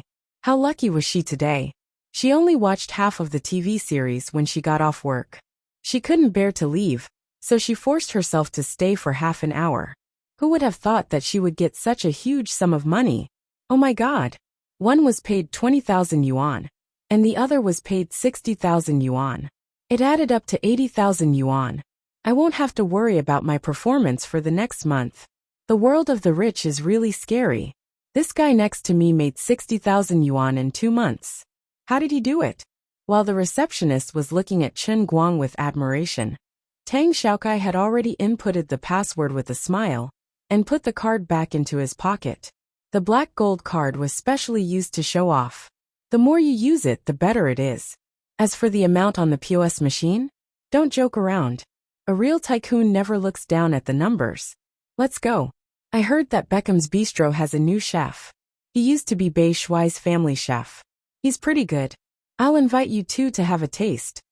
Tang Xiaokai waved his hand carelessly and led the way out of the business hall. Chen Guang and Tang Ying looked at each other and smiled. Tang Xiaokai was actually quite easy to get along with under normal circumstances. Thank you, sir. Take care, sir. Thank you so much. As soon as the three of them turned around, the receptionist behind them said loudly, Tang Xiaokai shook his head again. Handsome. That's how domineering he is. When would a receptionist be so enthusiastic to a customer? He waved his hand proudly and said without turning his head. It's rare for me to meet a receptionist with such an enthusiastic attitude. I have to be enthusiastic. Sir, you've helped me solve my performance target for several months. 80,000. The little girl beamed with joy. Dong. Tang Xiaokai, who was about to open the glass door, bumped his head into the glass door. He covered his head and turned around. What the hell? You think almond can overcome rice? He was so scared that he spoke in English. Translated into Chinese, what? Are you *king kidding me? Chen Guang and Tang Ying were also stunned. They didn't know what was going on. Although they didn't lack money, that wasn't the way to spend it. Didn't I only top up 20,000? How could there be 80,000? Are you mistaken? Tang Xiaokai turned around and walked back quickly, trying hard to control his expression. He was a little angry. This little girl wanted to treat him as a rich young master, who only knew how to show off. Come on, secretly give me more than 70,000 yuan? Do you think I'll be happy just because you gave me an auspicious number of 80,000? The little girl was shocked by Tang Xiaokai's behavior. She quickly grabbed the bill from the printer with trembling hands and handed it to Tang Xiaokai. It's not wrong. Your phone is topped up with 20,000 yuan, and Mr. Chen's postpaid phone bill is more than 50,000 yuan. The total here is 78,466 yuan. I thought that for someone like you, there's no difference between 78,800 yuan and 80,000 yuan. So I just said 80,000 yuan. If you don't believe me, you can check your phone. There should be a notification from the bank on it. Tang Xiaokai's back was facing Chen Guang and Tang Ying. His heart was about to explode. Big bro Chen Guang, you're borrowing a donkey from me. Your donkey is a little expensive. How good are you at talking on the phone? You spent 2 months to make 60,000 yuan. Chen Guang was also confused. Was there something wrong with the RMB measurement unit? In the past, I used to spend a lot of money on my phone. But in the past 2 months, I didn't drive as many sports cars as I used to, and my phone calls were less than half of what they used to be. Why the hell did you give me 60,000 yuan? On the other side, Tang Xiaokai had already adjusted his mood. He squeezed out a nonchalant expression and waved at the little girl. Oh, since you've made it clear, it's fine. It's fine. Sorry to trouble you. Since he had accepted Chen Guang's move and said that he would top up the phone bill for Chen Guang, he had already put on an act, and it was clearly written on the bill. Hence, there was no need for him, Tang Xiaokai, to continue pestering about this matter. After all, he couldn't afford to embarrass himself. I'll learn from my mistakes. Did I really think that Prime Minister Chen Guang would be so magnanimous? My attitude before was a little too much, but this backstab is also quite hateful. Bro, your tricks are really deep. I can't guard against it. It's fine, it's fine. Since it's like this, let's go straight to the restaurant. Bro Chen Guang, you're really good at making phone calls. I'm a little surprised, but it doesn't matter. Tang Xiaokai turned around and said with a smile. Chen Guang gave him a thumbs up in his heart. You've been ripped off so ruthlessly, yet your face doesn't change, and your heart doesn't palpitate. You're going to admit it, but I have to clarify this matter. Hee. I'm a little busy with business, so I have a little more calls than usual. But I didn't expect it to be this much, Chen Guang said as he walked back. Tang Ying, who was beside him, rolled her eyes. You're right. Who can have more calls than an internet driver? But even if you call 24 hours a day, there's no reason for you to come up with so many phone bills. Of course, Tang Ying knew what Chen Guang wanted to ask. She quickly pulled Tang Xiaokai out, saying that she would wait for him outside. Dr. Tang's elbow was on the side of the outsider. Since Tang Xiaokai had taken the lead, Tang Ying was more willing to let Chen Guang take advantage of the situation with a clear conscience. Anyway, with her little brother's wealth, he really didn't lack this bit of money. On the other hand, Chen Guang didn't feel at ease if he didn't clarify the situation. This time, Tang Xiaokai had taken the lead and forced him to admit it. But what about the next time? Tens of thousands of phone bills a month, hee. It was even more expensive than the medical fees of Puss Corporation. I'm sorry, shop assistant, but I'm a little confused. Since Tang Xiaokai had already pretended to be a rich young master, Chen Guang couldn't fall behind. With a carefree smile on his face, he smiled at the shop assistant in a very gentlemanly manner. He wanted to take a look at his bill. Of course, he was carefree. After all, the money wasn't coming out of his own pocket. And it seemed that Tang Xiaokai didn't intend to renege on the bill. Of course, he had to take advantage of this situation with a clear conscience.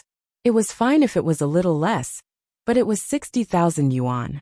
If the telecommunications company asked him to pay this amount, he would definitely smash the business office. He was also very puzzled. Although he was paying postpaid, the telecommunications company should have informed him about such an explosive consumption of phone bills. Why hadn't there been any movement at all? In the end, when he checked, he found out that this month, 10086 had sent him at least 100 text messages reminding him of the phone bill. The customer service staff had even called him at least 3 times. But each time, it was Chen Guang's secretary who picked up the call. The secretary said in a voice that was sweeter than the 10,080 SXS customer service staff. Our CEO Chen already knows. Please don't call and disturb CEO Chen anymore. CEO Chen is very busy. It's only tens of thousands of yuan. It's just a drizzle. CEO Chen earns hundreds of thousands of yuan every minute, so he doesn't mind. Listening to the recording of the call that the mobile girl had pulled out for him through overtime, Chen Guang had goosebumps all over his body. At that time, the customer service staff of 10,086 must have felt completely defeated. Damn, this tone sounds so familiar. Lioli. Chapter 208. I don't know what method this woman used, but she blocked all the messages I received from 10086. She even pretended to be a secretary to answer the phone. She was so good at acting that I almost thought I really had a secretary. I was wondering why there wasn't any movement from you for so long. You're not lonely anymore, and you're not in a hurry to chat with me. I really thought you were working so hard to prepare for the punishment realm of the realm of life. But in the end, you burned through 200 gigabytes of data in a month. Just how good are you at making things? President Chen's heart ached, and he began to panic. Clutching the cup in his hand tightly, and looking at the phone in his other hand that was faintly heating up, Chen Guang completely understood. She really didn't charge for it.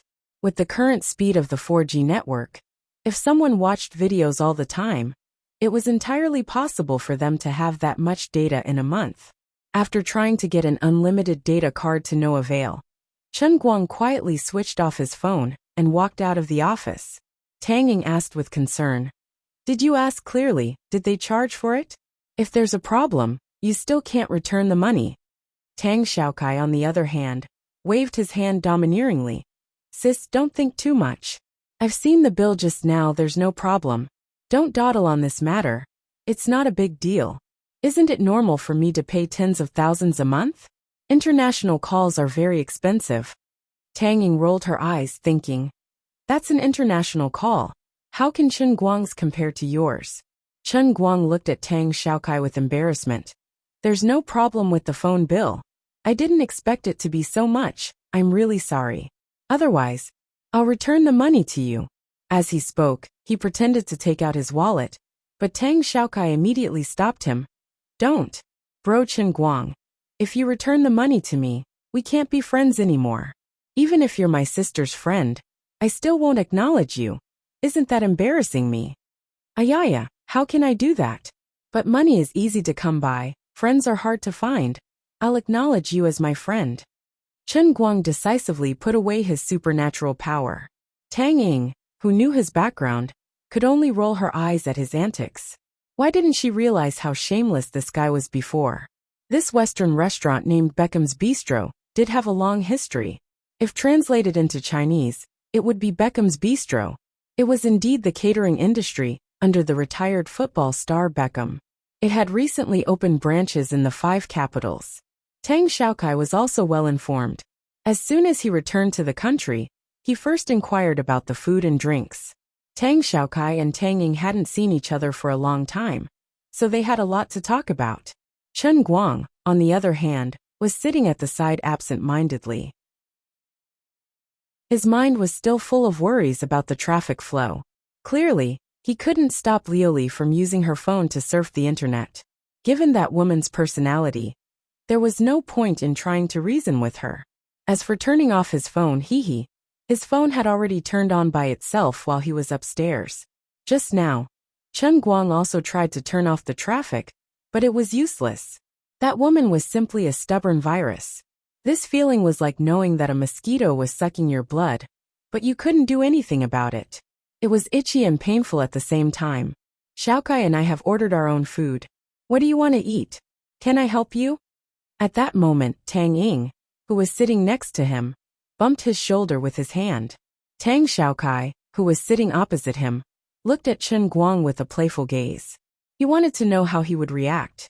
Logically speaking, he had just returned from overseas and should have gone to a Chinese restaurant.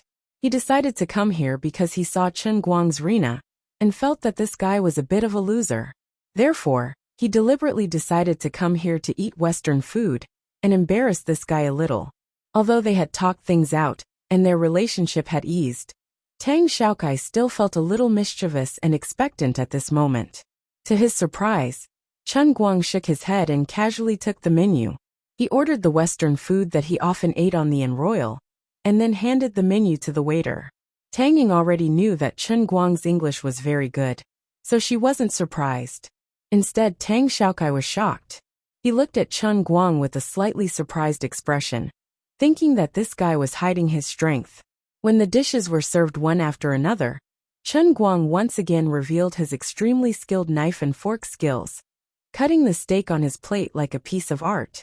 This time, not only Tang Xiaokai, but even Tang Ying couldn't help but ask him in surprise.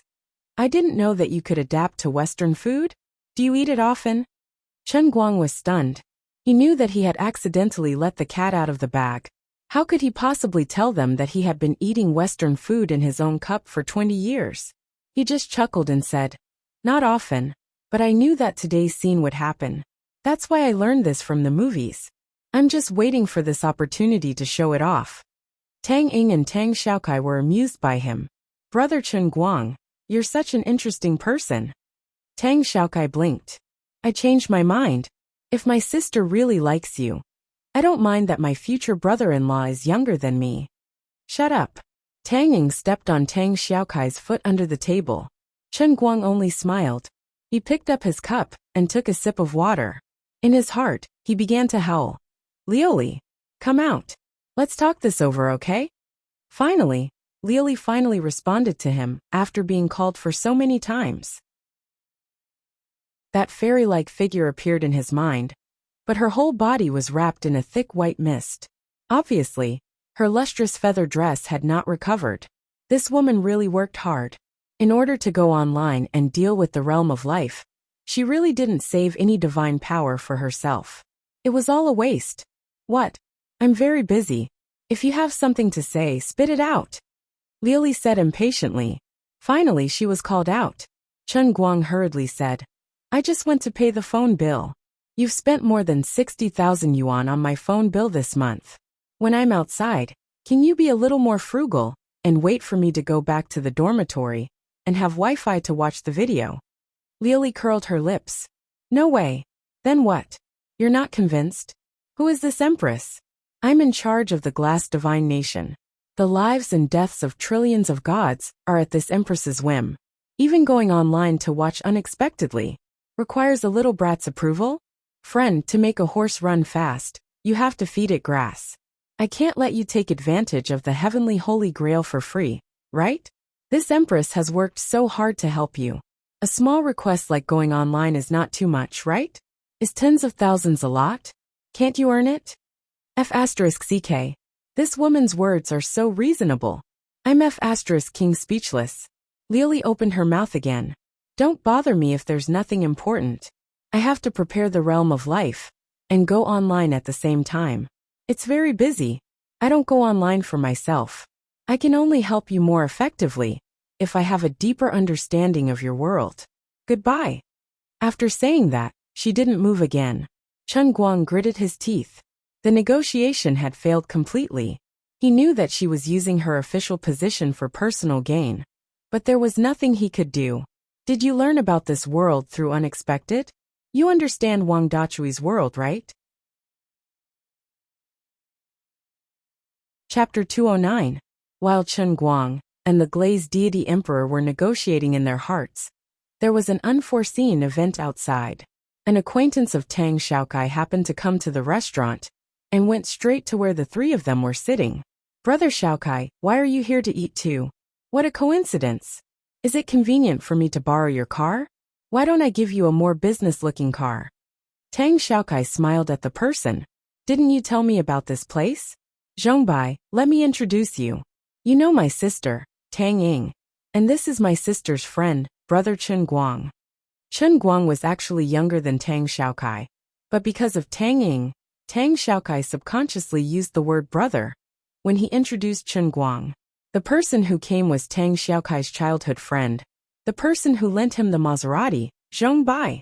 When Zhongbai came over, Chen Guang's back was facing him, and Chen Guang was negotiating with Liuli in his mind, so he didn't pay attention to the situation outside. Otherwise, he would have known who Zhongbai was the moment he heard his voice.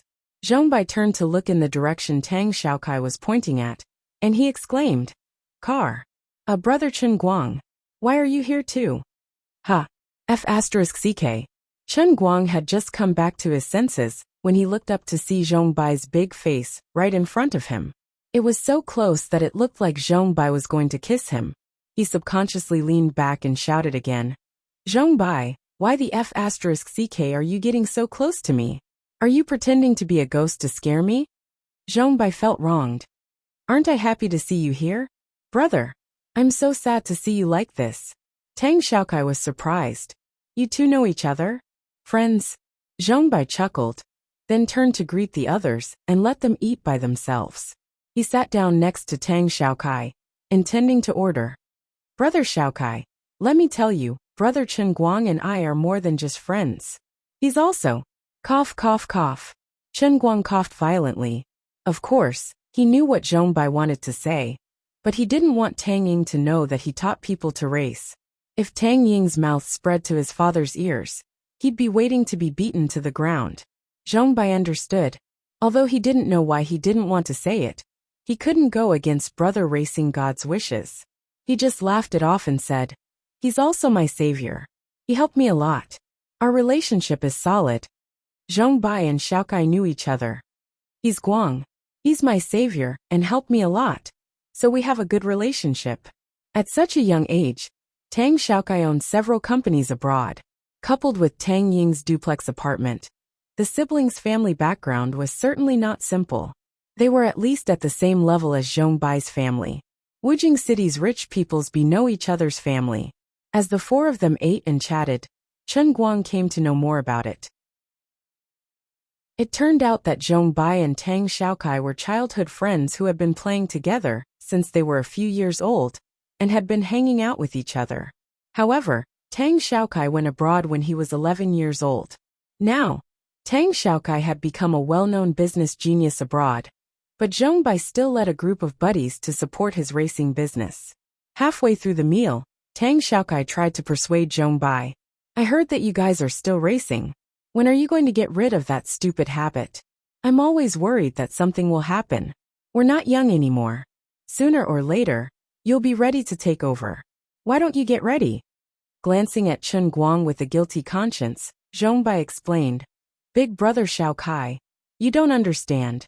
That feeling of racing to the limit is akin to taking drugs. We're addicted to racing, and that's why I'm here. Of course, it won't last for 2 years. In a while, my dad is going to let me go to Gokyo University to try to get an MBA. After I finish, I'll be doing the same thing as you. You have to teach me more.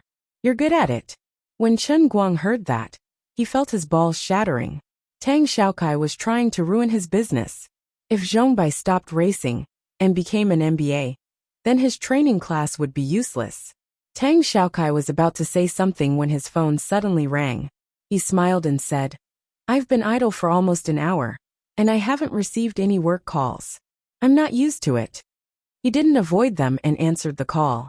After chatting for a while, his brows furrowed and relaxed. Chen Guang listened attentively. Tang Xiaokai's business abroad was big and varied. Apart from the pharmaceutical company Puss Corporation, he was also involved in many other fields. He was just talking about an environmental protection company. It sounded like the company had encountered difficulties in the research and development of a new process, and his subordinates were reporting the situation to him. High concentration, high pH, and toxic extraction wastewater treatment process? It sounded sharp. Even the experts and teachers in the college couldn't handle it, right? Chen Guang also majored in environmental science, but he's only a third-year student. On the other hand, the other party was the CEO of a listed environmental protection company, with countless people under his name. Hence, it wasn't his turn to act cool in this field. Hence, he kept his silence. After everyone had eaten, Chen Guang planned to go back to school. Tang Ying and Tang Xiaokai were going back to Guanghua Street, and Zhong Bai followed Chen Guang. Brother Chen Guang, many people have asked me again. Everyone is waiting for you to open the second training class. When will you be free? Zhong Bai said while rubbing his hands excitedly. It was very difficult for others to learn the second class after learning the first one. Only he could learn it again and again. Of course, he was happy. Chen Guang thought for a moment, and calculated that Patek Philippe was not very short of money. He also had exams recently, so he didn't have the energy to do training classes. Anyway, money and people were there, and he could earn it at any time. So he waved his hand and said, I have final exams recently, and there are a lot of things to do at home. Let's talk about it during the summer. Is that so? Zhong Bai was a little disappointed, but he immediately became excited again. Brother Chen Guang, 2 days ago Wang Qing told me that he ran into you in Phoenix Spring Mountain. To be honest, Wang Qing really does have some ability. He's more talented than me. Yesterday, he raced to an average speed of 105 kilometers per hour. He thought about it. When he can use that GTR to run to 100 kilometers per hour, he will immediately go to Hong Kong to show off. I really envy his talent. What I said to Brother Xiaokai just now is true. We won't be able to race for a few years. If one of us can make a name for ourselves in the mid-mountain racetrack, it won't be in vain for so many years. As soon as Zhong Bai mentioned Wang Qing, Chen Guang frowned. He felt that the kid was too crazy, and waved his hand impatiently. Didn't he tell you that I persuaded him? Zhong Bai shook his head. He did. But you also know that we can't persuade him. Besides, before we met you, we really thought that our level would be like this for the rest of our lives. After seeing you race, we know what real racing is. You can't open the door to a new world for us with your own hands, and expect to pull us back, can you? Chapter 210. Chen Guang fell into silence before he continued. Anyways, tell him to pay attention to his safety, and pay attention to his condition. I know that he's trying to make breakthroughs, but racing also requires condition. He can't challenge his limits when he's already at his limit. Zhong Bai didn't think much of it and just replied, All right, I got it. If there's nothing else, I'll be leaving first. He ran off after saying that. He was a little afraid of Chen Guang's lecture. Looking at Zhong Bai's excited back view, Chen Guang sighed slightly. At that moment, he felt a little regretful. By the time Chen Guang returned to his dormitory, it was already 10 o'clock at night. He tossed his phone aside and went to bed. Just as he was about to put a barely satisfactory end to this unlucky day, Tang Ying's message came. Chen Guang glanced at it, and was so shocked that he didn't even have the courage to reply. This great doctor was actually still thinking about that matter. She wrote in the message, You're still young. Don't give up on treatment.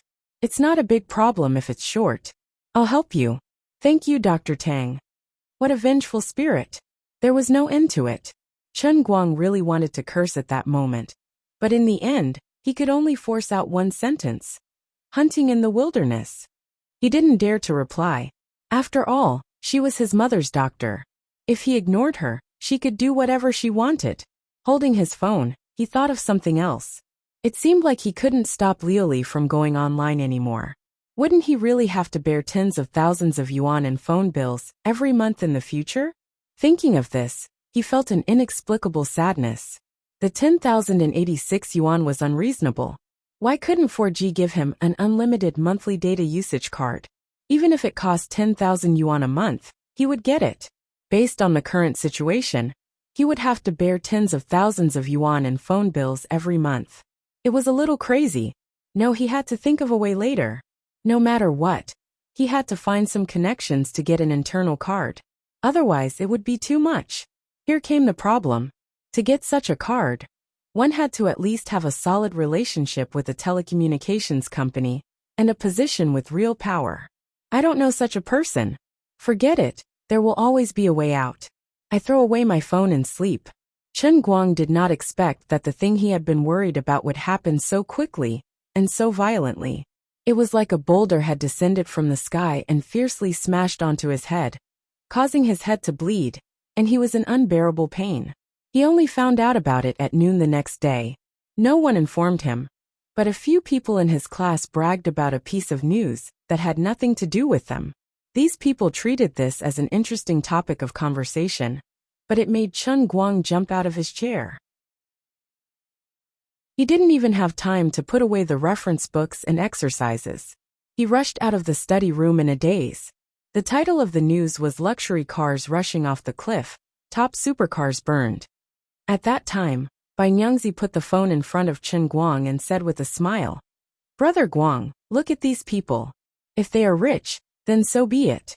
Why did they race when they have nothing to do? Isn't this retribution?" Chen Guang turned his head and looked. In the photo, there was almost only an empty frame left. It was a GTR. Although he couldn't recognize the license plate number at all, there was a terrible voice in Chen Guang's heart, telling him that this was Wang Qing's GTR. Sure enough, the first paragraph of the following news said, "At about 9 o'clock last night, there was a tragic car accident in Fengquan Mountain. A white Nissan GTR lost control and rushed down Fengquan Mountain. After a violent explosion, it was burned. According to the investigation by the traffic department, there was only one driver in the car at the time of the accident. There was no suspicion of drunk driving, but it was obvious that he was speeding. When the reporter left Wujing City Hospital, the driver was still in emergency, and his life was not out of danger." Something had happened to Wang Qing. Chen Guang couldn't describe his mood when he rushed to Wujing City Hospital. When he appeared outside the emergency room, Wang Qing still hadn't come out. A large group of people gathered outside, some of whom he knew were Zhong Bai and the others. Most of the people he didn't know were probably Wang Qing's family. The accident had happened last night. Until now, these people were still standing or sitting waiting here. Needless to say, they were exhausted. Although there were no heart-wrenching cries, the haze that filled the air was even thicker. From time to time, someone would sob softly. The sound of his nose twitching was so ear-piercing. The emergency room's indicator light was still dazzling. The people coming and going in the hospital didn't seem to exist in Chen Guang's eyes. The only thing reflected in his eyes was the tightly shut emergency room door, which was like a black hole. Logically speaking, Chen Guang and Wang Qing weren't close at all. They had only met each other twice. They wanted to learn how to race, so he took their money and taught them how to race. At most, they had a teacher-student relationship of employment. But what did that count for? Which driving school master would feel heartache because one of his countless students died in a car accident that he didn't know well with? "You've graduated from my school, so you have nothing to do with me. I have no reason or obligation to care about your life or death, and I have no reason to bear any legal responsibility for your accident." Chen Guang had been trying to convince himself with these words for a long time, but he found that he couldn't do it. It was useless.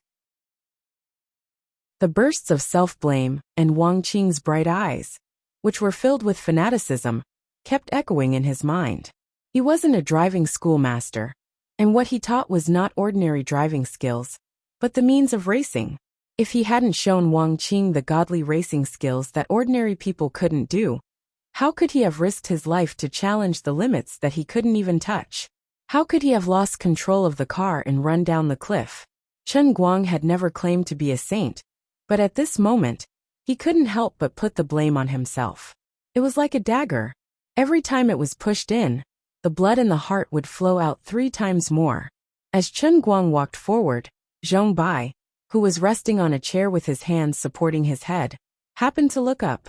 When he saw Chen Guang, his expression changed slightly, and he quickly got up and walked over to Chen Guang. Chen Guang looked at Zhong Bai, who had 2 huge dark circles under his eyes. Obviously, he hadn't slept since last night. Chen Guang opened his mouth and was about to ask Zhong Bai what was going on. However, Zhong Bai suddenly grabbed his shoulder and pushed him back, saying in a low voice, "Why are you here?" Chen Guang was pushed back by Zhong Bai, but he broke free of his hand. "Why can't I be here? Why didn't you tell me? After something like this happened, do you think I can act as if nothing happened?" The movement of the two slightly attracted the people near the resuscitation room. Zhong Bai didn't dare to turn his head, only gritting his teeth and saying, "Brother Chen Guang, don't worry. Let's go over there and talk. I can't talk to you here. Really, believe me. If Wang Qing's family knows that you're the god of racing, they'll tear you apart. If I want to help you, I can only let my Zhong family and his Wang family completely fall out." Chapter 211. Chen Guang's face darkened. He really hadn't thought of what Zhong Bai said. He suddenly lost his strength and was pushed to the far corner by Zhong Bai like a walking corpse. "Brother Chen Guang, I know you're upset. I didn't inform you because I was afraid you'd blame yourself. It's really meaningless to look into who's right and who's wrong. It's really not your fault. He wanted to risk his life. Last night, his fastest time was 109 meters. Everyone saw that he was very tired and advised him to stop running, but he refused to listen. He said that his hand was completely warm and insisted on running one last time. In a spurt of energy, he broke 110 meters. Lu Fei and the others couldn't persuade him. At that time, he had been racing for 6 hours straight. As Zhong Bai spoke, he shook Chen Guang's shoulder in an attempt to wake the latter up. Seeing that Chen Guang didn't move, Zhong Bai said again, "It's not just you. In fact, I'm also at fault. You said that to me yesterday, but I didn't care at all. They were practicing on Phoenix Spring Mountain, and I didn't go. If I had listened to you and stopped Wang Qing, perhaps he wouldn't have made that last trip. If you want to blame someone, shouldn't it be me?" Chen Guang gradually recovered his spirit. He looked up at Zhong Bai and asked, "Do you really think I'm not at fault?" Zhong Bai was silent. He knew that Chen Guang had reached a dead end and couldn't be persuaded. Zhong Bai gritted his teeth and decided to say what he was really worried about. "I can only say this to you. Do you think I can let you go and take the blame for it on me? Do you know who Wang Qing's father is?" "Who is it?" "Wang Guoxiong. I don't know if you've heard of this name. I can only tell you that in Wujing City, as long as you see a foot massage center or a men's spa, there is almost no one that the Wang family doesn't own. Now their whole family is sad and angry. If they know that you're the god who taught Wang Qing how to drive, even if I bite the bullet and want to protect you, I may not be able to protect you. They won't be able to figure out the reason behind it, and will only vent all their wrongs on you."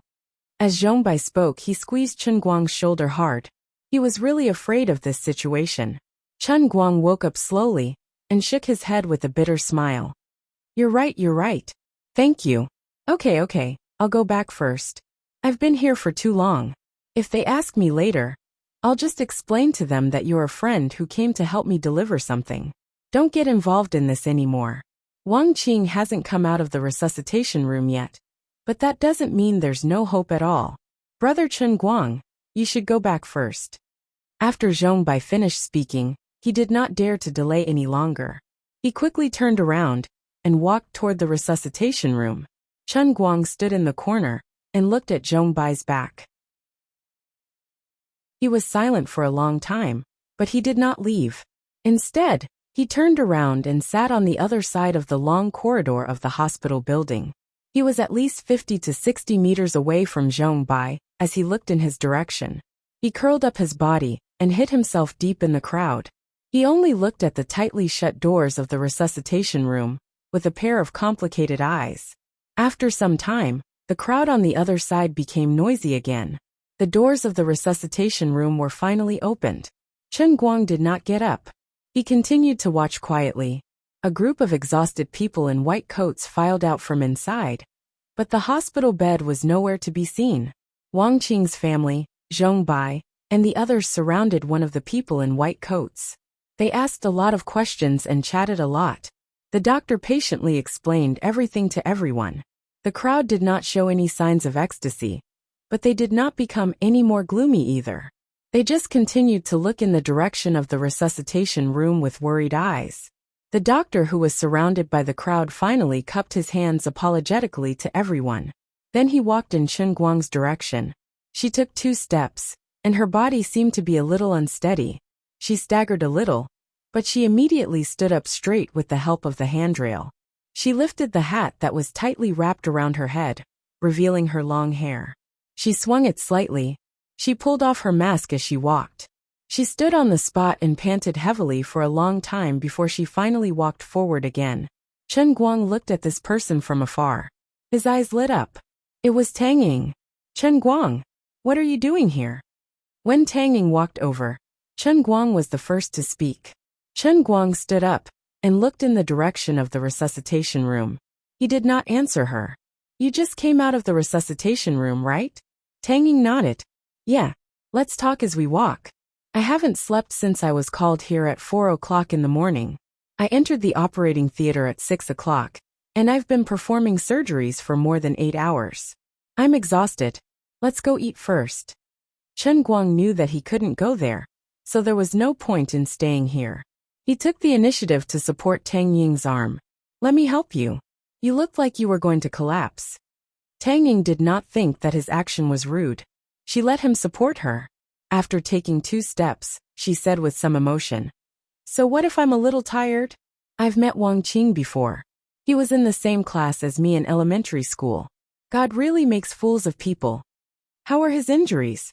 The car is a good one, and he's wearing a seatbelt. God has mercy on him. There are no obvious fractures. However, his head and abdomen seem to have suffered a severe impact, which led to intracranial hemorrhage and abdominal hemorrhage. His willpower is strong enough to climb out of the car on his own. That's why he didn't burn to death on the spot. From the start of the rescue last night, until I took over, the director and a few other experts were in charge of the intracranial surgery and the abdominal surgery. I was in charge of the abdominal surgery. How should I put it? The surgery was basically a success. So far he's alive. Chen Guang was overjoyed. That's great. Tang Ying looked at Chen Guang with a slightly strange look. She didn't understand why Chen Guang was so happy, but she said, But he's only alive. He's still in the observation period. He's not completely out of danger yet. In addition, his cranial nerves and brain tissue structure have been oppressed by the blood for too long. It seems to have some damage. I don't know if he'll wake up. Maybe a few days, maybe a few years, or maybe forever. This really depends on God's will. The human brain is too complicated. Even with the current medical technology, there's not much we can do about it. Chen Guang's heart sank again. What if he doesn't wake up? Tang Ying sighed. If he wakes up, there's a good chance he'll make a full recovery. If he doesn't wake up, I'm afraid he'll basically be in a vegetative state. I heard that he was racing with some god. That's why he risked his life and got into this accident. I really don't know who that god is. This is terrible. How can he teach people how to race? Bang! Chen Guang let go of Tang Ying's hand. He turned around and punched the pale wall of the hospital stairwell, making a loud noise. His body bent down, his head drooped, and his shoulders loosened slightly. Chapter 212. Tang Ying was shocked by his actions. She held his back from the side and asked loudly, What's wrong with you? Chen Guang turned to look at Tang Ying. That racing god was me. Then, ignoring Tang Ying's reaction, he slowly squatted down with his hands on his head. He felt cold all over and said in a trembling voice, I really didn't want this to happen. It's all my fault. If I wasn't greedy for the 100,000 yuan I could earn that day, I wouldn't have thought of teaching them how to race. I knew they wouldn't be able to learn, but I really didn't expect Wang Qing to work so hard. Tang Ying was stunned for a long time. She looked down at Chen Guang, who was squatting on the ground with his hands on his head. Her heart was filled with complicated feelings. She finally understood why Chen Guang was here today. He was usually so cheerful, but now he looked so abnormal. If he was the racing god, then things would be easy to explain. Admittedly, Tang Ying was blaming the god of war. But if that person was Chen Guang, then it's not like she couldn't understand. As the attending doctor for Chen Guang's mother, Tang Ying knew very well how much financial pressure he and his father faced. Teaching people to race could earn 100,000 yuan a day. For Chen Guang, who was born into an ordinary family and faced great pressure, it was an irresistible temptation. Tang Ying didn't need Chen Guang to explain anything. She completely understood his difficulties. Tang Ying, who often sat in Chen Guang's car, knew that he didn't like racing at all. On the contrary, he abided by the traffic rules and didn't even race for yellow lights. Ignoring the strange looks from passers-by, Tang Ying squatted down next to Chen Guang. She stretched out her right hand and hugged his shoulder tightly. She whispered in his ear, "I didn't know what happened just now. I'm sorry, I don't really blame you. Maybe you really are at fault. But I know you have your own difficulties. You don't have any bad intentions. It's just a coincidence that you ended up like this. Life was like this. There were always many things that went beyond one's control. It's not like there's no hope for Wang Qing now. The Wangs will do everything they can to save him. Since it's already happened, there's no point in being sad. Go to my dorm and rest." Seeing that Chen Guang's emotions weren't stable, Tang Ying didn't head out for a meal. Instead, she brought Chen Guang back to her dorm room and told him to rest and sort out his thoughts. As for Tang Ying, she sat in the dorm room for a while before getting her assistant to buy her a bento. After eating it, she fell asleep on the other bed. Lying on Tang Ying's dormitory in the hospital, Chen Guang's mind was in a mess. In his daze, he gradually fell asleep, and when he opened his eyes again, it was already 5 p.m. When he turned, he saw that Tang Ying was still lying on the top. He and Tang. He didn't have with her. He, Ing, he, she Guang. Chen Guang turned his head again. He looked at the sun outside. It was already halfway down. He couldn't bear to blink when the dazzling sunlight shone into his eyes. Chen Guang knew that he didn't have much time or right to be sad. His mother's kidney transplant would be in 9 days. He was like a clay bodhisattva crossing the river. He couldn't even protect himself. What right did he have to be depressed about other people's affairs? He still had a lot of expenses, although he didn't have to worry about 2 million yuan with Patek Philippe. The money would run out sooner or later if he didn't think of something. Today was the only day left for him to suffer. Thinking this way might seem too heartless and cold-blooded, but regarding Wang Qing, Chen Guang knew that there was nothing he could do. He couldn't even go over to show his concern. He had to be careful about Wang Qing's family. He got out of bed, took out the heavenly holy grail from his bag, and took a sip of the bitter cold tea. He sighed in his heart. If there is such a thing as destiny in this world, no, there must be destiny. The bell of destiny is in my cup. Then if God is watching, I, Chen Guang, the owner of the heavenly holy grail, the savior of the emperor of the azure, I'm praying right here. Heavens, please give me face and let Wang Qing wake up, okay? Just take it that I, Chen Guang, owe you a favor. How about that? After thinking about that, he shook his head again. He felt ridiculous. Was he possessed? Suddenly, the door of Tang Ying's dorm was pushed open. A young nurse rushed in and shouted, "Dr. Tang! Dr. Tang! Patient Wang Qing has woken up."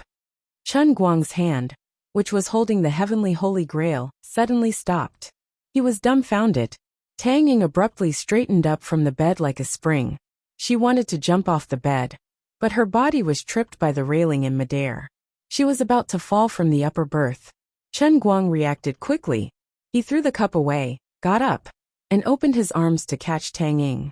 The two of them hugged each other, but their minds were occupied with Wang Qing's matter, so they didn't think too much about it. Tang Ying steadied herself. She quickly hid the blush on her face and followed the nurse outside. "Let's go take a look. It's a miracle." Since the accident last night, Wang Qing had been on the brink of death several times. But he had actually woken up after being in a coma for 20 hours. Chen Guang followed behind Tang Ying. He was also overwhelmed with emotions. From time to time, he would put his hand into his bag and caress the heavenly Holy Grail. His mind was in a daze. Could it be that my prayers had worked? Was the heavenly Holy Grail really that magical? Right at this moment, Lily's voice suddenly rang in his mind. You're narcissistic. Yes, the heavenly Holy Grail can help you with this kind of thing. But you haven't even repaid the debt of the power of destiny the first time. And you're already thinking of a second time? Moreover, I've already said it. The price of a second time isn't something you can bear. This matter has nothing to do with me, or the heavenly Holy Grail. It's just that your little apprentice has a good life. He should wake up. Chen Guang grinned. Although he was scolded by Liuli, he was still happy. The feeling of rising and falling in the blink of an eye, and seeing the light at the end of the tunnel, was really great. It didn't matter whether it was his credit or not. What was important was that the person was fine. When Chen Guang arrived outside the ICU, the crowd was already in a state of joy. However, everyone was forcefully suppressing the ecstasy in their hearts, afraid that their voices would disturb Wang Qing in the ward. Tang Ying had already rushed into the ICU. Although she was only the chief surgeon who had been transferred here temporarily, she could be the first to arrive after the patient woke up. This meant that she could give the most valuable suggestions and requests for the follow-up treatment. Chen Guang paused for a moment. He looked at Wang Qing's family and hesitated for a moment. Then, he quickened his pace and walked over. He had made a decision. There were some things that he couldn't say to Wang Qing's family. Chapter 213. Uncle Wang, didn't I tell you? Wang Qing is blessed by the heavens. He'll be fine, he'll definitely be fine. The doctor just said that he didn't lose his memory. Based on the current situation, he'll definitely make a full recovery. Zhong Bai forcefully suppressed his excitement as he spoke to a middle-aged man in front of him, who was also grinning. This middle-aged man was Wang Qing's father, Wang Guoxiong. He patted Zhong Bai's shoulder and wanted to scold him at first, but then sighed. You guys, if you hadn't been there yesterday, I would definitely have beaten you up. I'm definitely going to beat you up first. Sigh, the heavens are really protecting me. Chen Guang stood beside the two of them and patted Zhong Bai first, asking, Is this Wang Qing's father? Zhong Bai turned his head and was shocked to see Chen Guang suddenly standing beside him. Brother Chen Guang, how did you get here? This is indeed Uncle Wang. Wang Qing had dominated Wujing City and even Dechuan province for many years, and was still regarded as a formidable character by the people of the underworld. With his sharp eyes, he could tell that there was something wrong with Chen Guang and Zhong Bai with just one look. Chen Guang stopped talking to Zhong Bai and turned his head abruptly to look at Wang Qing. Then he bowed down and said, I'm sorry, Uncle Wang. I'm Chen Guang. I'm the racing god who taught Wang Qing how to race. Once again, I'm sorry. Following Chen Guang's loud words, Wang Qing's family members who had been chattering excitedly around them, as well as the others, were all dumbfounded for a moment. Their attention was all drawn to this side. Wang Guoxiong's face, which had been full of joy a moment ago, suddenly darkened as he stared coldly at Chen Guang. Zhong Bai's heart was in a mess as he secretly poked Chen Guang's waist with all his might. Then he looked up and hurriedly said to Wang Guoxiong, Uncle Wang, brother Chen Guang, he's not like that. Wang Guoxiong waved his hand. Zhong Bai, you don't have to explain for this kid named Chen Guang. He came here once at noon. At that time you called him away, so I wasn't in the mood to ask. But now that he has come here again, and is standing in front of me, he must have made a decision in his heart, right? You're that bastard. You scoundrel who taught Wang Qing to race. I'll beat you to death. I'm not qualified to be Wang Qing's aunt. At this moment, a middle-aged woman suddenly pounced on Chen Guang. Auntie, calm down. Auntie. Seeing that things were about to get out of hand, Zhong Bai was also quite flustered. He quickly winked at the other brothers behind him, asking them to think of a way to stop them. Shaolin, don't be impulsive. Let me have a good chat with this little brother Chen Guang. Wang Guoxiong spoke again. Although his voice was not loud, it carried an irresistible authority. The Wang family members behind him, who were about to lose control of their emotions, immediately calmed down. Chen Guang slowly raised his head and looked straight into Wang Guoxiong's eyes. I apologize to all of you again. I'm deeply sorry that I've caused all of you such pain because of me. Actually, I wanted to apologize before, but I really couldn't muster the courage. It was only now that Wang Qing has finally woken up that I dare to come see all of you. I don't expect to receive your forgiveness. I just want to be at ease. Wang Guoxiong was not in a hurry to express his stance again. Instead, he quietly looked at Chen Guang. The scene suddenly became so quiet that a pin drop could be heard. Even the air seemed to have frozen. Chen Guang could feel the mental pressure Wang Guoxiong was trying to exert on him. But now that Wang Qing had woken up, and he had apologized in front of him, there was nothing shameful about him anymore. If Wang Guoxiong really wanted to take revenge on him, because of this, he would just have to deal with it as it came. Of course, with Zhong Bai mediating, Wang Qing had woken up, and Tang Ying, who had saved Wang Qing, was also his friend. Things wouldn't develop to the most difficult stage. Chen Guang had absolute confidence in this. Sure enough, Wang Guoxiong's expression gradually eased when he saw that the pressure was ineffective. He looked deeply at Chen Guang again.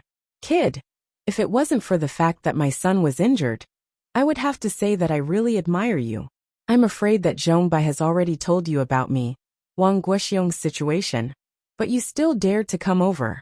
You're more courageous than others and dare to take responsibility for what you've done. Thank you for your praise, Uncle Wang. I'm really ashamed. Wang Guoxiong suddenly attacked, but this time, it was a ruthless punch aimed at Chen Guang. Chen Guang subconsciously raised his hand, and the two fists and palms collided. Chen Guang took 2 steps back, his palms slightly numb. As a fierce and ambitious person, Wang Guoxiong actually had real skills in his fists and palms. I'll let this matter rest after I hit you. I, Wang Guoxiong, am not an unprincipled person, and I can't blame everything on you. I understand my son's temperament. In fact, he told me that you tried to persuade him, but he didn't listen. This is the first reason why I don't want to pursue this matter with you. The second reason is that you were willing to come here personally to apologize. I have a higher opinion of you. You're a person of character. Of course, if you hide and don't come, it won't be hard for me to find you. Zhong Bai, do you think there's anyone in Sichuan province that I can't find even if I want to? Wang Guoxiong's last sentence was for Zhong Bai to hear. Hearing this, Zhong Bai scratched his head in embarrassment. This nephew is stupid. Wang Guoxiong impatiently waved his hand. I can also see that you have a good relationship with Chen Guang. My son is also defending him between the lines. Speaking of which, it's also shameful. This kid has actually been asking the daughter of the Liu family to help him keep a will. Last night, the daughter of the Liu family didn't come over, but just now she was the one who sent me the text message of that bastard Wang Qing's will. Look, I don't even know what kind of bewitching potion he used on you, but all of you are so infatuated with him. My son is also the same. He asked the daughter of the Liu family to keep his will. He just wants to borrow the power of the Liu family to protect your god of racing, Chen Guang. Why didn't I see him improve so much normally? When he was writing his will, he had you and his father schemed against me.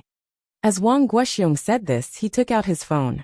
It was the text message that Lu Fei had just sent him. Although Lu Fei was not here, she was obviously secretly watching. When the time was right, she quickly sent the text message. In fact, she was also helping Wang Guoxiong to calm down. She was afraid that he would hold Chen Guang responsible.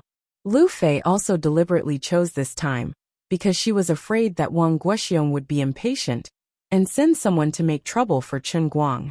She didn't say some words, but her attitude was very clear. If Wang Guoxiong insisted on holding Chen Guang accountable, he would not only have to consider Zhong Bai, but also Lu Fei. Zhong Bai looked at it and blushed even more. After all, Wang Qing had been racing with them all these years. Wang Guoxiong's magnanimity was indeed not only because Chen Guang took the initiative to stand up and apologize, but also because of Zhong Bai and Lu Fei's attitude. At this moment, a young and beautiful woman came out of the ward. She still had tears on her face, but there was more joy on her face. She looked at Wang Guoxiong timidly and said, Uncle Wang, Wang Qing wants to see you. Wang Guoxiong turned his head and walked inside as he said, "He Jia, don't call me Uncle Wang. You two will get engaged in a few days. You can just call me Dad. You need to control him more in the future. He won't be allowed to race again." He Jia was overjoyed. After this incident, the relationship between her and Wang Qing had finally been recognized by this complicated family.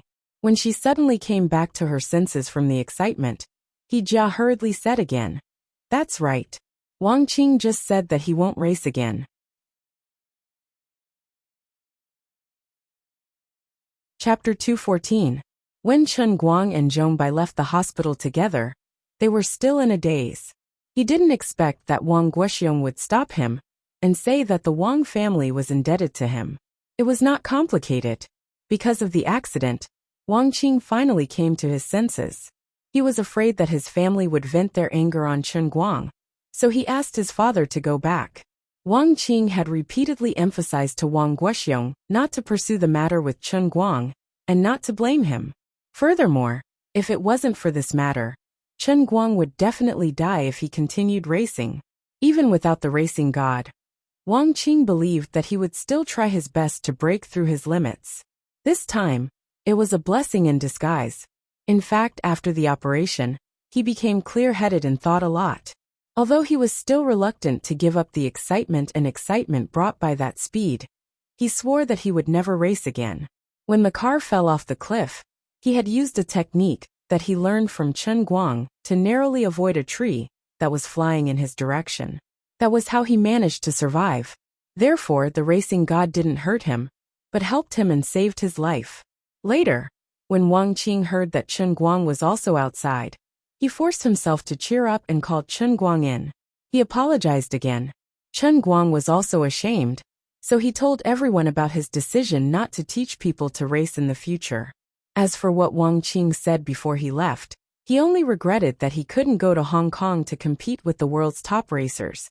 But Chen Guang didn't care about it at all. In fact, Chen Guang made up his mind not only to stop teaching people to race, but also to stop racing himself. He knew how attractive his skills were, but few people who loved racing could resist the temptation of his godly skills. It was like a drug. People knew that they were like moths to the fire, but they could still be intoxicated. In the end, Chen Guang didn't have the heart of a street racer. Zhong Bai sent him directly back to school. Before leaving, Zhong Bai thought for a moment and said, "Brother Chen Guang, remember what Uncle Wang said to you earlier?" Chen Guang closed the door, turned to the driver's seat, and asked, "What is it?" Zhong Bai looked at him speechlessly. "You've already forgotten. Uncle Wang said that he owes you a great favor. In the future, if you encounter any difficulties in Wujing City that you can't solve, you can look for him. He will help you once. Those of the older generation aren't like us brats. Our words carry enormous weight, and the weight of our words and actions are completely different."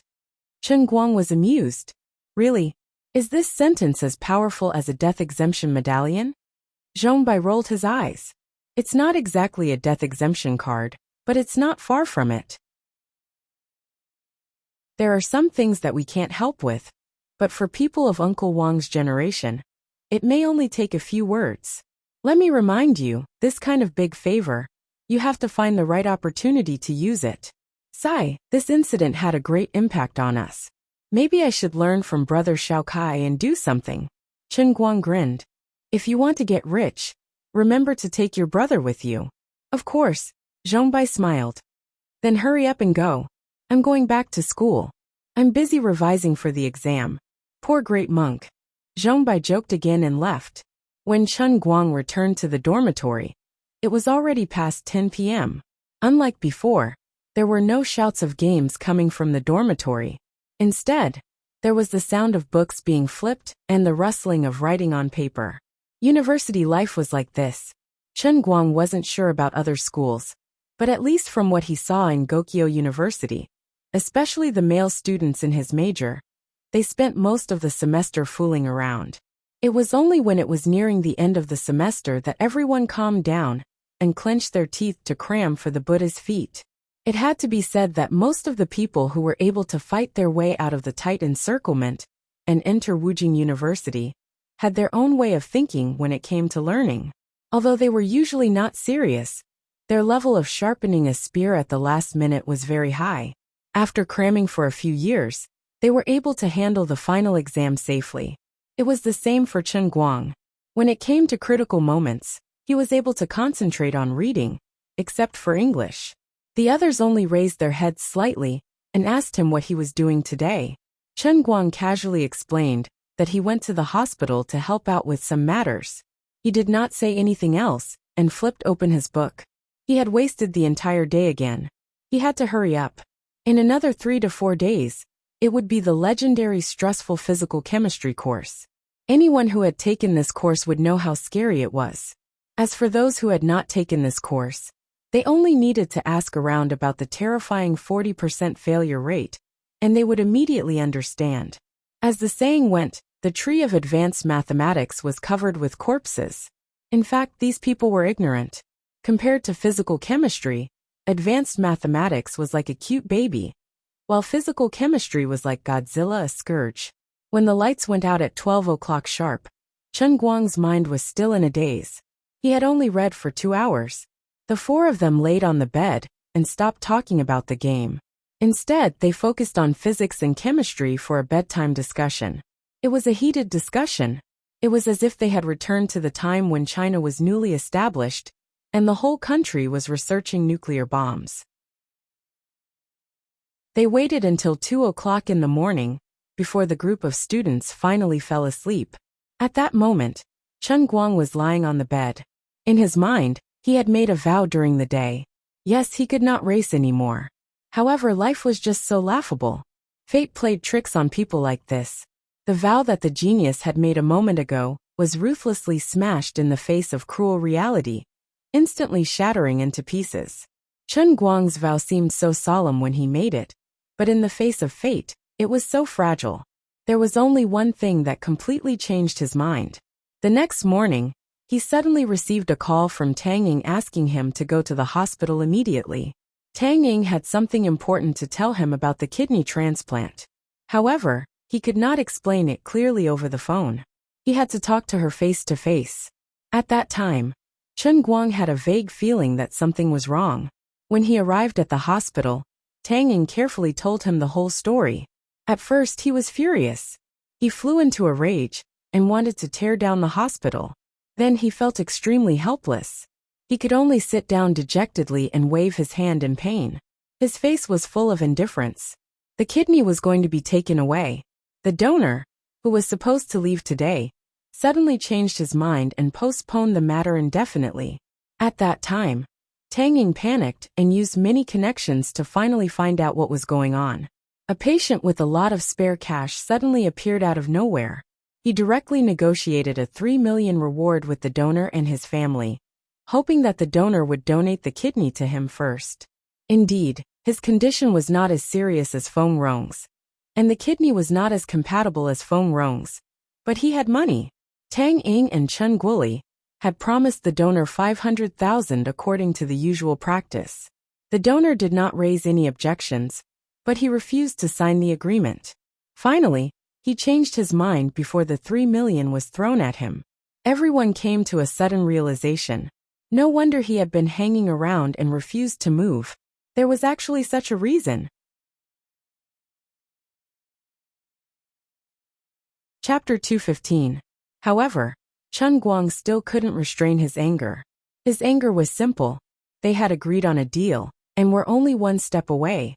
But she suddenly changed her mind. How could she? This wasn't a simple promise. This was his mother's life. However, he was equally helpless. Although the donor's change of heart was shameful and hateful, she knew that he was going to die and was willing to use his life to exchange for a better life for his family. There was no suspense or difficulty in choosing between 3 million and 500,000. Although the patient's condition wasn't that serious, and the compatibility wasn't that good, to the donor, it wasn't something she needed to care about. She wouldn't be able to live anyway. All she needed to do was consider giving up her life to get the last bit of wealth for her family. Chen Guang, don't be sad, there's still a chance. Tang Ying looked at Chen Guang's ashen face and didn't know how to comfort him. Chen Guang's mind was in a mess. After a long time, he stood up abruptly and asked, 3 million. Is that all that the donor can afford? Tang Ying nodded. I've asked someone I know. That family really worked hard. They sold everything and borrowed whatever they could. After all, with that illness, everyone knows that the last resort is to get a kidney transplant. So they gave it their all. Chen Guang slammed the table fiercely. Isn't this nonsense? With their compatibility, even if the transplant is successful, there's a high chance that it won't be compatible. In the end, the transplanted kidney won't be able to function at all. It's a pure waste. Tang Ying sighed again. You're thinking from your own point of view, but for someone else, even if there's only a 50% chance of success, they're still willing to give it their all. Chen Guang fell silent. He really wasn't in the position to blame others for this kind of thing. He couldn't blame the donor for changing her mind. There was no choice between 3,000,000 and 500,000. He also couldn't blame her for intervening. No one wanted to die. If he had to blame someone, he could only blame fate for messing with him. If it wasn't for the fact that so many things had happened to his family in the past year, he and his father would have been able to fork out 3 million. Does my dad already know about this? Chen Guang asked. Tang Ying shook her head. I haven't told him yet. I just found out about the situation this morning, so I rushed to tell you. Chen Guang stood up. Well, that's good too. Don't tell my dad about it for now. I'll think of something. 3 million is nothing to me. Walking out of Tang Ying's office, Chen Guang sat on a chair by the flower terrace in front of the hospital, his mind in a mess. Many thoughts popped up in his mind one after another. Among them, the most frequent thought was to borrow money. Currently, his father still had about 1.4 million in his card, which was not far from reaching 3 million. He just had to find someone to borrow 1.6 million from. But who could he borrow it from? He couldn't count on his old buddy, Zhu Jifa, for that much money. Wenwen, Zhongbai, Ruffy, Tang Ying? Or should he look for Jin Shiyue and Jiang Yage? Based on the current situation, it wouldn't be too difficult for them to come up with so much money. But why should he borrow money from them? Just based on the fact that we're friends? His family had already gone bankrupt, and he didn't have any assets left. Don't think that it was easy for him to earn money recently. To put it bluntly, he was still just a college student running the internet. Why should he borrow 1.6 million from someone? With my face. With the cup in my hand. What a joke. Even if someone was willing to lend him the money, Chen Guang couldn't convince himself to take the initiative. There was another way. Go and kill that despicable, shameless bastard who tried to meddle in our affairs. Don't you want to live? I'll kill you right now. You're already dead. Don't mention 3 million. Even if you took out 100 million, you'd still be a dead body.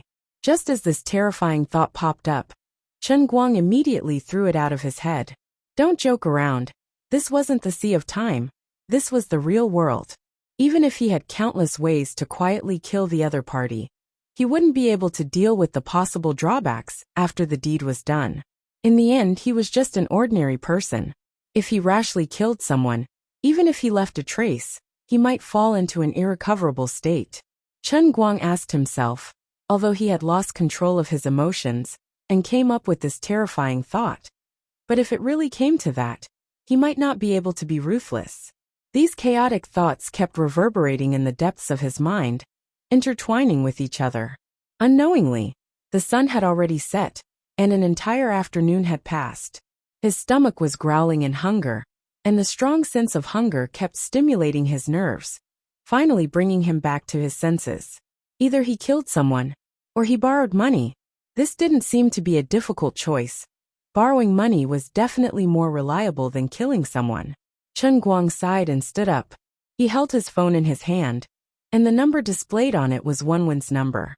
Although he had never asked about Wenwen's family background, their friendship in the past 3 years had always been simple. But Chen Guang could faintly feel that Wenwen could indeed lend him 1.6 million, and there was no possibility of her rejecting it. Although this thought in his mind was without reason, but Chen Guang believed without any reason that Wenwen would not reject his seemingly unreasonable request. At this last moment, Chen Guang did not hesitate too much. The person he wanted and was most willing to rely on was indeed Wenwen. He knew that after he made this call, the originally simple friendship between the two would definitely have some changes, be it good or bad. This was not a small number that people could face calmly. This was 1.6 million. For many middle-class families living in Wujing City, this was a huge sum of money that could change the fate of this family. Chen Guang did not know. In Gokyo University, dozens of miles away, Wenwen was standing on the rooftop, and second uncle Wen was looking at her from behind. Why don't you take the initiative to call him? You know how much he needs money now. Second uncle Wen asked. In Wenwen's hand, she was also holding her phone. She looked up at the blood-red sunset.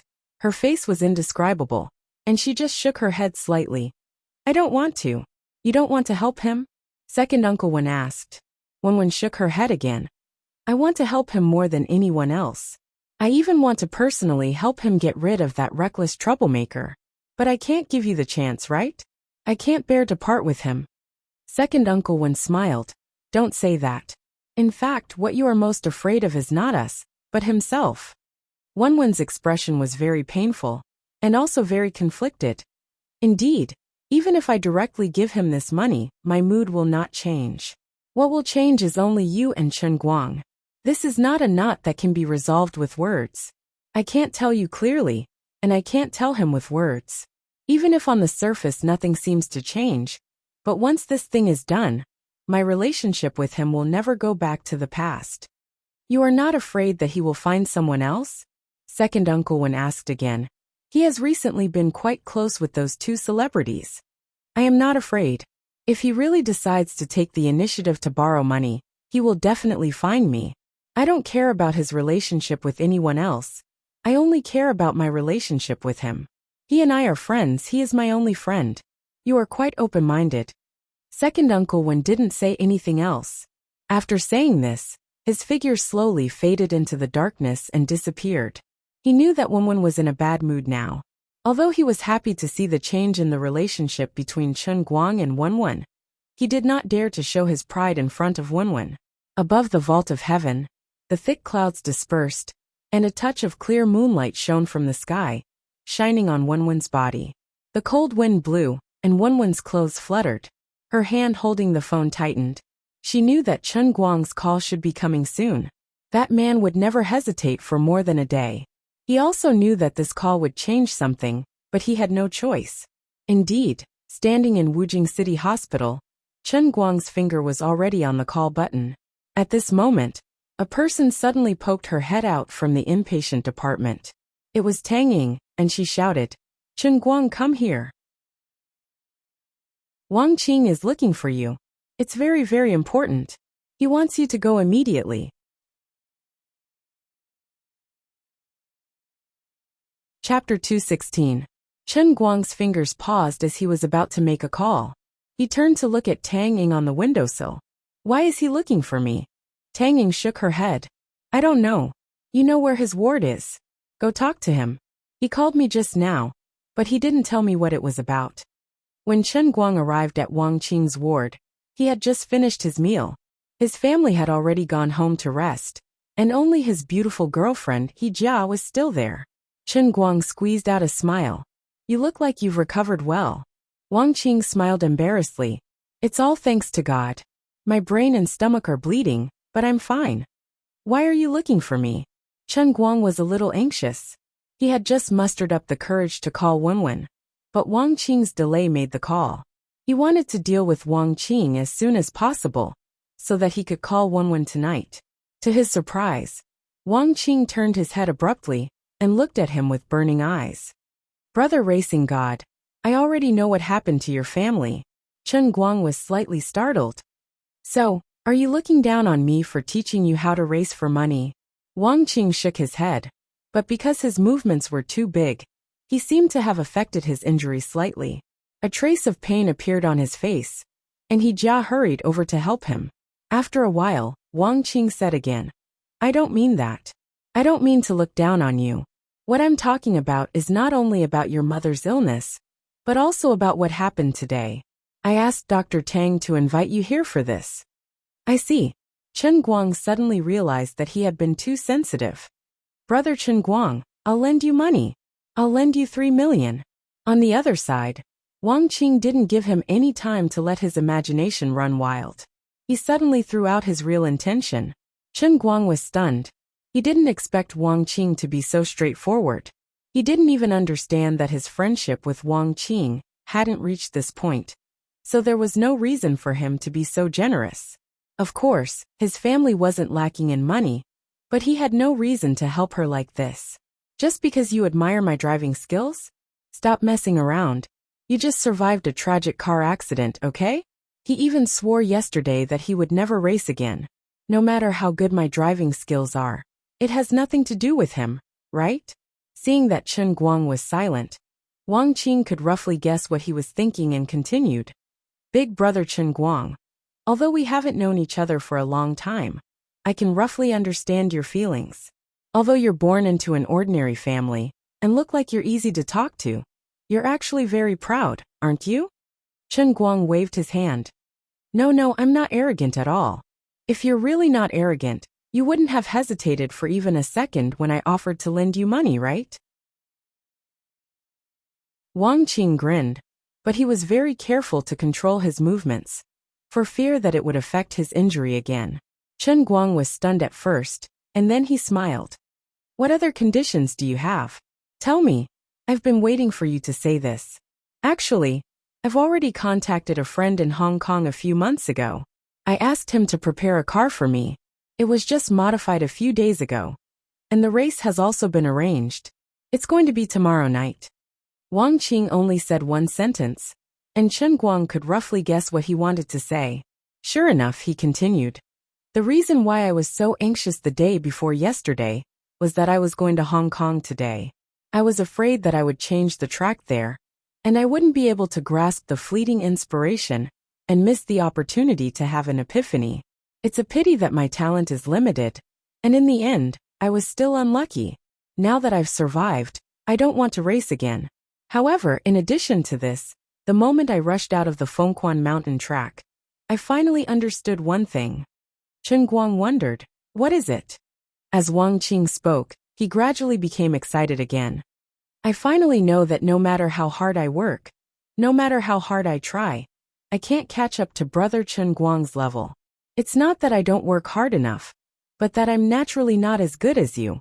The same S-shaped curve, even if I use all my strength, I still can't float over it like you. Your control of the car's performance, your analysis of the car's inertia, your grasp of the friction between the car's wheels and the ground, these things are simply wonderful. The gap between me and you is not something that can be made up for by hard work. You're the real genius, and your driving skills are not something that people like me can learn and imitate. Chen Guang sighed. That's true. So it was a mistake for me to try to teach you guys. Wang Qing shook his head slightly. Don't talk about this anymore. What's more, we were the ones who insisted on learning how to drive. In order to get a place, I even offended a little brother named Zhong Bai. It's true that I won't race again, and I don't want to struggle anymore. I also heard from Dr. Tang that you also vowed not to race again. However, I can't agree with this. You're a natural racer, and you obviously have skills that no one else can reach. There's no need to let your talent be covered by dust because of me. Chen Guang shook his head.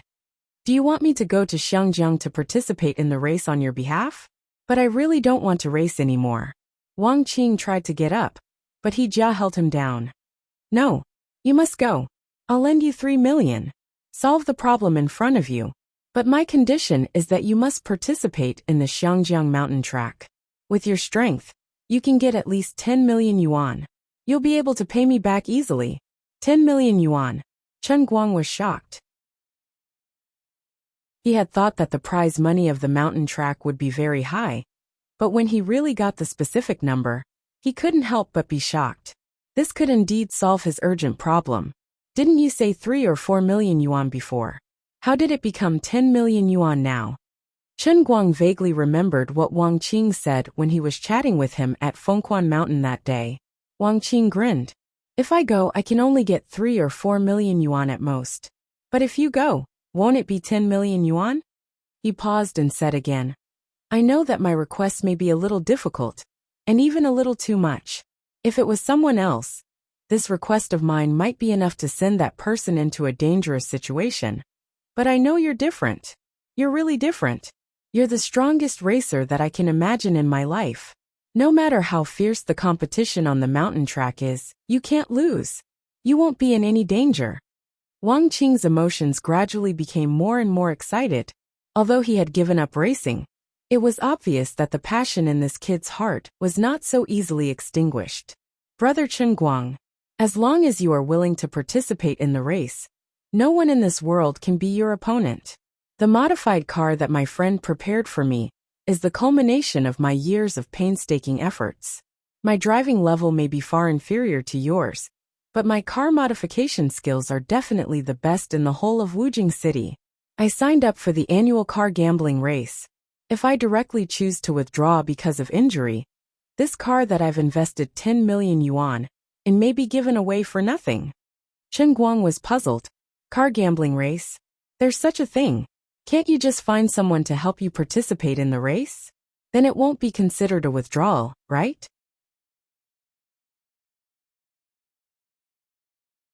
Chapter 217. Wang Qing shook his head and said, "Let me explain the rules of the competition to you first. You'll understand after listening to it." The entire competition was divided into 2 stages. The first stage was the normal elimination round, and the second stage was known as the race to protect the car. The elimination round was divided into 4 rounds. In the first round, there were 8 groups with 8 cars in each group, for a total of 64 cars. The top 4 of each group would advance to the next round. The champion of each group could choose one of the 4 cars that were eliminated. The chosen car would be locked in the garage until the end of the race. In the second round, there were 4 groups with 8 cars in each group, for a total of 32 cars. If the group champion of the first elimination round still won the group champion of the second elimination round, then one of the 4 eliminated cars in the second elimination round could be pre-selected and locked in the garage. However, if he didn't win the championship again, even if he entered the top 4, he would lose the chance to take away the car he won in the first round, even though he could enter the next elimination round. In the future, he would no longer have the chance to choose a car. Apart from that, if the champion of this round didn't win in the first round, he would also not have the right to choose a car. All in all, he couldn't lose even once. That was the reason why the competition in the past had lost its reputation by the end of the second round. In the third round, there were only 2 groups left, with 8 cars in each group, for a total of 16 cars. The rules of the competition were the same as the previous round. If someone could win 3 rounds in a row, he would have the right to take away 3 cars. In the fourth round, the 8 cars would compete in the final round, and the prize money would be divided according to the ranking. The highest prize money could be 8 million, and the lowest would be 2 million. Apart from that, the rules of the competition remained the same.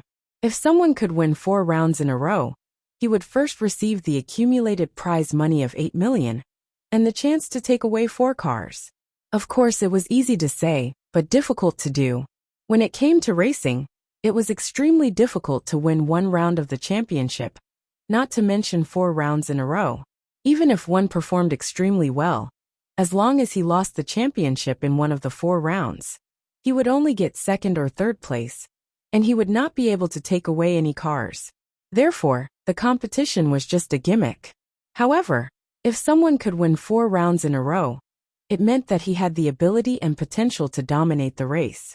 After that, the real climax of the car racing competition would come, and the terrifying battle to protect the car would begin. The appearance of an expert who had already proven his strength after winning 4 rounds in a row would attract true top-notch experts. The owners of the locked cars would also try their best to hire experts to protect their cars. If the champion of the 4 elimination rounds wanted to take away the car he had chosen, he would have to participate in the next 3 rounds of battles to protect his car. In these 3 rounds of battles, the champion would have to face the siege of the 7 new cars by himself and fight his way out of the encirclement. Different from the knockout stage, Those who dared to directly participate in the battle to protect their carriage were all top-notch experts. And none of them were easy to deal with. That was because the driver who won the championship in the battle would not only get the prize money for the battle, but also receive a huge reward from the other car owners. Racers who had won the first 4 rounds, no matter how strong they were, could lose a fat piece of meat at any time. However, risks and benefits always coexisted. The greater the risk, the greater the benefit. If the ace who stood out from the knockout stage could win 3 rounds in a row, he would be able to pick one of the last 4 cars to be locked in the garage. If he won 7 rounds in a row, he would get 7 cars. And at the same time, the accumulated prize money would snowball. Wang Qing couldn't say exactly how much it would be. After all, the rankings would be different in the later rounds, but he could foresee that it would be a terrifying number in the tens of millions. Even if he lost the championship and the car racing competition came to an end, as long as he could stay in the top 4, the competition could continue, but only the prize money could continue to be accumulated. Therefore, even if he couldn't win the championship and lost his car, as long as he made it to the top 4 in the 5th round, he would still get the tens of millions of prize money. For many racers, this was a holy land where they could reach the top in a single step. However, behind this beautiful thing, there was often a dark side that reeked of blood. Over the years, only a small number of people were able to achieve success in this increasingly cruel gambling war. But even more people lost their lives in vain. After listening to Wang Qing, Chen Guang grinned. He wasn't worried that he would get into an accident, but he still recognized the difficulty. So actually no one can really take the car away. This requirement is a little too exaggerated and harsh. Even if you think with your toes, you'll know that even if you make it to the end of the car race, you'll be the world's enemy. Who can guarantee that you can continue to win? You have to win 3 rounds in a row. Isn't that a fantasy? You don't have to worry too much about your car. It won't be lost. Wang Qing nodded. That's true. In fact, it's been 3 years since anyone has been able to take a car away from a car racing competition. After all, the further you go, the more masters there are likely to appear. The more people there are likely to have their cars taken away. And these people will try their best to hire masters to mess things up, so that they can keep their cars. But what I care about the most isn't how much money my car is worth. I just don't want my years of hard work to go to waste, without even having a race on the track. Also, I've already vowed to never race again. This is also my last dream. Brother Chen Guang, whether it's to help me or to help yourself, you must participate in the competition. Participating in a car racing competition might just be a trial and a challenge for most people. Betting on cars is just a gimmick to increase the excitement. But it's different for you. You have the ability to win until the end. I firmly believe in this. The cars you win, they're all yours. I don't want them, not even one. You can get more than just the 10 million prize money. You can also get 7 expensive luxury cars. At the same time, Chen Guang's breathing gradually turned heavy. Previously, when he saw Lu Fei, Zhong Bai, and the others drive a supercar team to the school, even though he said it was disdainful, he understood that the roar of the engines had indeed shocked him to the core. What if I can also have 7 of these cars? Just the thought of it made his heart beat faster and faster.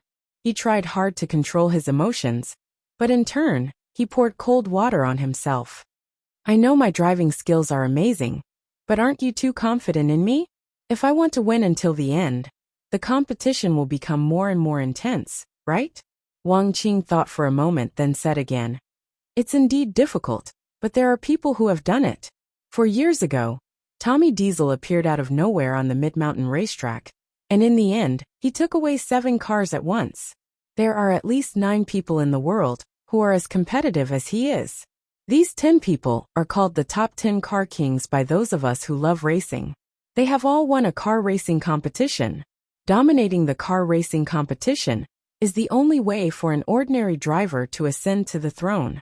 Of course, since the first car racing competition was held in Los Angeles 30 years ago, it wasn't until 10 years ago that Sonics won for the first time. In the following years, there have been many masters, including Diesel, Who won the most recent championship? There are only these 10 people who have won the race and are recognized as the car kings. There have been no less than 50 people who have died in the race. I'm not going to die in the race. Chen Guang grinned. I've died 95 times in the Racing Gods Cup, and that was in a modified Alto. If I still died driving a supercar in the real world, it would be a waste of the 95 times I've died in the Racing Gods Cup.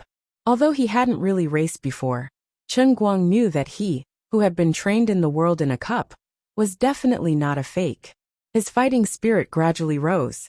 He didn't have a lofty dream like someone like Wang Qing, but he was about to faint from the potential profits that exceeded his expectations. 7 luxurious cars and a reward of tens of millions. Hee, the old man is just a driver who earns a few thousand yuan a month, okay? I can't calm down at all. If I can really win in the end, will the top 10 car kings come? I'm quite curious how good they are. Wang Qing nodded. We can't rule out the possibility that 7 of the top 10 car kings, including Dominic Diesel, will come. At their level, money is one thing, but if there are new opponents who can make their blood boil, they will go crazy with excitement. Whether it's for money or fame, they will flock to you. If that really happens, it will be the biggest event in the world's underground racing world.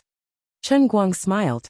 I don't really understand the mentality of you street racers, but I can roughly understand the logic behind it. It's lonely at the top, right? Wang Qing grinned. The underground street racers are not the same as the public rally racers. People like us have a crazy gene in our bones. We would rather tie our heads to our waistbands and be infatuated with the crazy rush of adrenaline, not to mention the top 10 car kings who have reached the pinnacle of their skills. Looking at the world, it's been 3 years since anyone has truly ascended to the throne in any of the racing competitions, and no one has even made it to the last round of the race. I think those people must be quite lonely.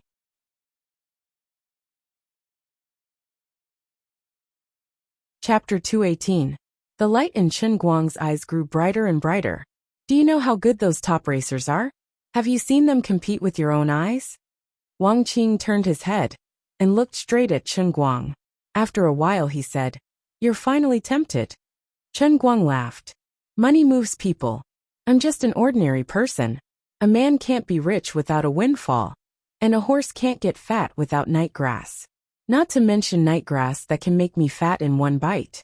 How can I not be tempted? Night grass. Wang Qingzhen never expected that Chen Guang would use such words to describe his dream, which he nearly choked on his saliva. After adjusting his breathing, he said in a heavy tone, For years ago, when Diesel participated in the competition, I was still a kid. However, I watched the entire process, and at that time, I already knew a lot about cars. I believe that you're stronger than him. Much better. You really have a lot of confidence in me, Chen Guang said again, but he fell into deep thought. It's not that I have a lot of confidence in you, but you really don't understand what it means to run 8 minutes with my car at Fengquan Mountain, running an average speed of 150 kilometers per hour to the end of Fengquan Mountain. Heavens! We built this road ourselves, and we know how difficult it is. We don't believe that anyone in this world can do it. Chen Guang was indifferent. He thought to himself, if you knew that I was just casually running that day and didn't use my full strength, would you faint again? While Chen Guang was letting his imagination run wild, Wang Qing suddenly reacted and turned to look at him. Brother Chen Guang, you don't really think that Zhong Bai and I are stupid rich second-generation kids, do you? Damn! Look at your expression. Don't try to hide it. Chen Guang chuckled. Isn't that the case? I just drive a little better. I really think that you guys are too respectful to me. You guys are too easy to fool. I feel that you guys are very silly and naive. You! Wang Qing almost spat out a mouthful of blood. He truly felt that it was a complete waste for such a terrifying divine technique to fall into the hands of someone like Chen Guang. Wang Qing slumped against the back of the bed, his heart about to break. After a long while he said faintly, Brother Chen Guang, we call you the god of racing, not to be polite. We're not respecting you. We're worshipping you. You know what? We worship you. We feel that you are a true god. True god. Damn it. If you say that, I won't be taken as the leader of some evil cult and be captured and shot, right? Chen Guang rolled his eyes. Are you exaggerating? Wang Qing put on a pained expression. It's that exaggerated. Now transportation is convenient, and we don't lack money. Let's not talk about Zhong Bai. Let's talk about me. All these years, in order to learn how to drive, I've watched all kinds of large-scale competitions. Other than Dominic Diesel, I've watched the live competitions of the other racing kings at least 5 or 6 times. Otherwise, how could I be called the best in the 5 capitals? Can you say that I'm a frog in a well and short-sighted? Isn't that pure nonsense? I'm someone who's seen the world. I'm Wang Qing, the son of Wang Guoxiong. How many people in both the underworld and the underworld in Wujing City have to give me face? Why is it that after sitting in your car once, they're willing to prostrate themselves in admiration and listen to everything you say? Haven't you thought about why?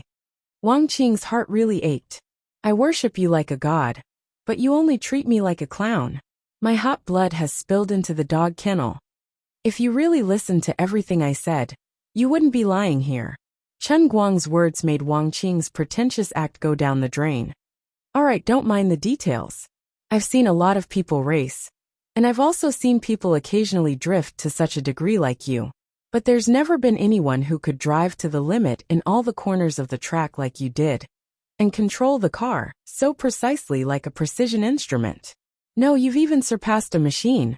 If others wanted to play like you, they wouldn't be able to survive even if they had 10 lives. Chen Guang chuckled. I've probably lost 95 lives to practice this skill. 10 lives wouldn't be enough. Finishing Phoenix Spring Mountain with an average speed of 150 kilometers per hour, hee. Even if Diesel came to Phoenix Spring Mountain to train for a year, he wouldn't be able to do it. He wouldn't even be able to surpass 135 kilometers per hour. I almost lost my life, and I still couldn't surpass 110 kilometers per hour. I'm just trying to surpass the last yard. They say that the further you go, the harder it is to improve. Motherf asterisk cur. I just want to improve by 1 yard. But I'm F asterisk king 40 yards away from you. You're practically cheating. You're not human at all. I've already said this much. Brother Racing God, let's go. Wang Qing's emotions were out of control again, and he began to dance. Jia, who was beside him, decisively pressed a button, and the bandages that had been prepared for him immediately came into effect. They quickly tightened, and the young man was once again tied up like a dumpling. Chen Guang ignored him. Instead, he stood up and began to pace back and forth in the ward, thinking hard in his mind. Before today, he roughly knew how good his driving skills were after practicing in the Heavenly Holy Grail. But he didn't have a clear idea. He only knew that he was definitely very good, very strong, and based on the standards of Dota's hellish training grounds, he should indeed be the best in the world when it comes to racing. But before that, he really didn't think about participating in any competitions. His understanding of racing, before he met Zhong Bai and the others, was only at the level of watching rally races on Central TV's Department 5. The so-called underground racing, in his eyes, was nothing more than a group of ignorant, yet stupid rich second-generation rich kids who were bored out of their wits. He had never thought that there would be any deeper meaning behind it. As for how much those regular rally champions could earn in a year, he had a rough idea in his mind. At most, it would be a few million or tens of millions. With his own strength, it wasn't impossible for him to win the rally championship. But now he was just a poor college student. Inexplicably, he went to someone else's team and told them that he was 10 times better than them. Let him participate in the competition, and he would bring them along to show off and fly? It would be strange if they didn't beat him up with a stick. Well, even if they really believed him and let him run 1 lap and knock everyone off their feet, they would still let him join the team. A new problem arose. Competitions weren't always possible. To participate in international or even domestic competitions, one had to sign up, register, and verify one's qualifications. It didn't matter if one was a racing god or a racing god. Without the proper procedures, one couldn't even qualify to participate in the competition. By the time he was done with all the unimaginable procedures, it would take him at least half a year to go from an ordinary person to a racing driver. He couldn't wait. Even if he really made it all the way, why would a new driver with no name or surname be allowed to participate in international competitions from the very beginning?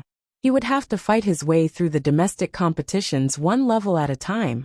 The prize money in domestic competitions was low, and there were a lot of unspoken rules. God knew when he would be able to stand on the top of the international competition, like an F1 driver like Schumacher, and make a name for himself.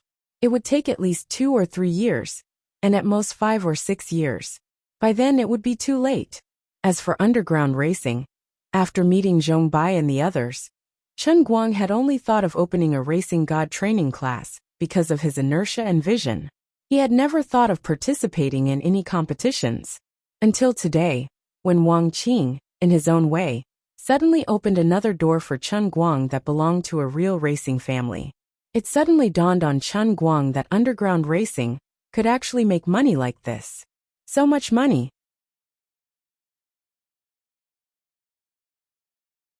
Chapter 219. Of course, the mid-mountain racetrack wasn't really without a threshold. Just the car requirement alone was enough to keep out most of the ambitious people, who were as fragile as a piece of paper. You can't even get a car worth a few million, so what are you going to use to compete? However, Wang Qing had already paved the way for him to compete. He had already signed up, so there was no need to check his qualifications. He had even prepared the car for him. Now Chen Guang was just missing an answer. This was a sudden opportunity to change his fate that had fallen from the sky. Chen Guang could no longer remain calm. However, this was still an extremely important decision. Chen Guang hesitated for a moment. All right, even if you really have full confidence in me, and I know what level I'm at, I'm not confident that I can win until the end. Just thinking about it makes me feel that it's a bit difficult. Wang Qing continued. It doesn't matter even if you really lose in the last round. You already have a $10 million prize, don't you? You have to give me a definite answer. Are you going? Chen Guang smiled viciously. Of course I'm going. I was just being humble out of habit. Not only am I going, but I'm also going to win until the end. If I'm going to do it, I'm going to do it big. This is my chance to change my life. I can't refuse this kind of temptation. The world of the rich is really scary. I never thought that racing could make money like this. You'll definitely be able to keep winning. Oh right, can I participate every year? If there's only one time a year. Chen Guang couldn't stay calm anymore. As long as he took this gamble, he would be able to lead his parents to a life where they didn't need money anymore. How could he stay calm? If it was only once a year. He didn't dare to think about it. He really didn't dare to think about it. Wang Qing looked at him angrily. You wish. However, there's always a rule in these kinds of races. If you win this time, you can't take away the car as the winner anymore. Not only in the half-mountain racetrack, but also in other races around the world. Even if you win again, the car won't be given to you. Otherwise, if the top 10 car kings secretly reached a tacit agreement, wouldn't this race become an ATM for you guys? Then what was the point of others playing? Besides, he only needed to win once to prove his strength and status as the king of cars. Wasn't that enough? The publicly acknowledged king of racing could only participate in the battle to protect his car and be the final touchstone for the new king of racing. Of course, it's more likely that it's a threshold that no one can cross. After hearing this, Chen Guang sighed, feeling very regretful. Sigh, forget it. It's good that I'm only participating this time. Otherwise, I'm really afraid I'll get addicted. Although I don't like racing, I like money. 10 great king of cars. After this year, I'll let them know that there are 10 racing kings. But I'm the only racing god.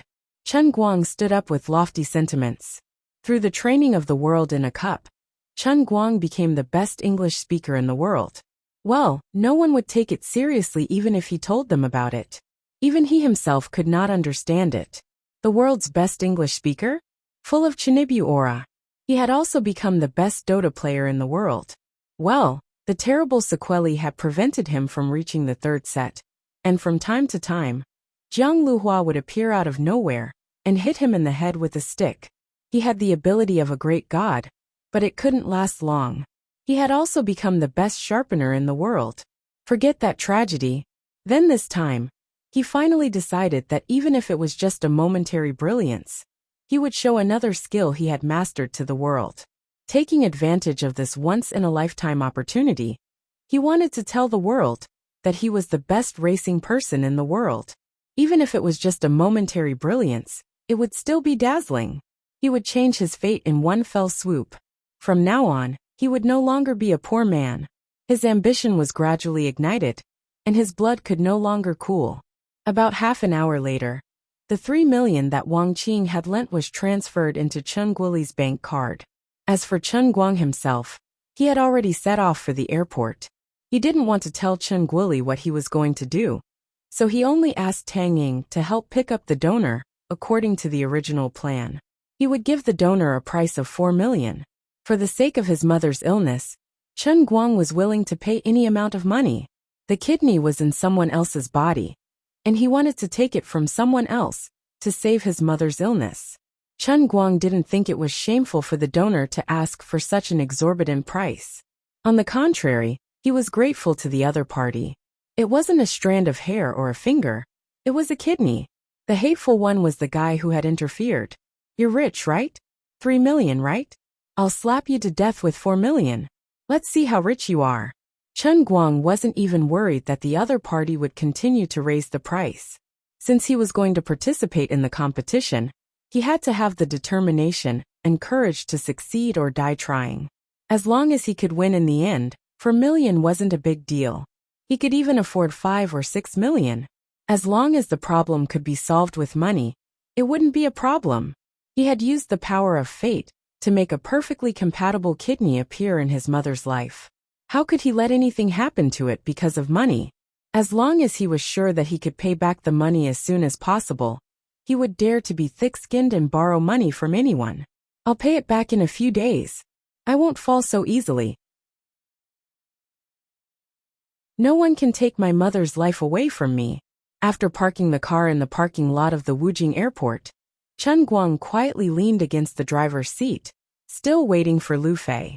He was unfamiliar with the people and the place in Xiangjiang, so he needed someone to lead the way. When Lu Fei knew that he was going to participate in the competition in Xiangjiang, she immediately volunteered. According to her, she was familiar with the roads in Xiangjiang, and she wouldn't feel at ease if someone else took the job. Zhong Bai originally wanted to come, but he was asked by Chen Guang to help Tang Ying go to the city where the donor was located and bring her over as soon as possible to prevent any possibility of accidents. Chen Guang could tolerate anything. He could accept any accidents, but he didn't wish for anything to happen to his kidney. After all, he couldn't rule out the possibility of the troublemaker making a move first.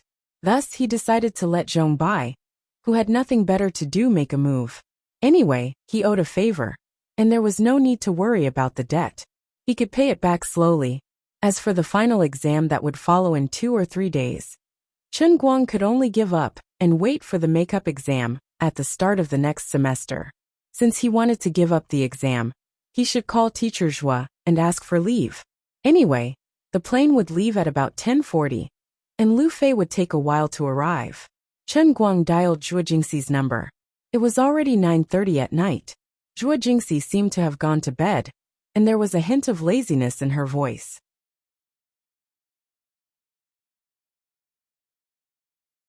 Chapter 220. She was a little surprised to suddenly receive a call from Chen Guang. Chen Guang, why are you calling me so late at night? She purposely kept a distance between them as she spoke, because she realized that just seeing this student's phone number made her heart pound. After the incident with Wang Run, Zhuo Jingxi could no longer face Chen Guang like an ordinary student. Chen Guang thought for a moment and said, Teacher Zhuo, I will be on a plane to Xiangjiang in about an hour. It will take at least 8 days for me to come back. I'm afraid I will have to miss the final exams. I would like to trouble you to help me sign up for the makeup exams. What? Zhuo Jingxi suddenly sat up straight on the bed.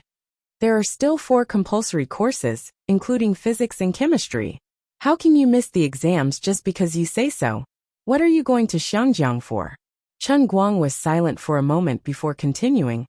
I don't want to tell you the specifics.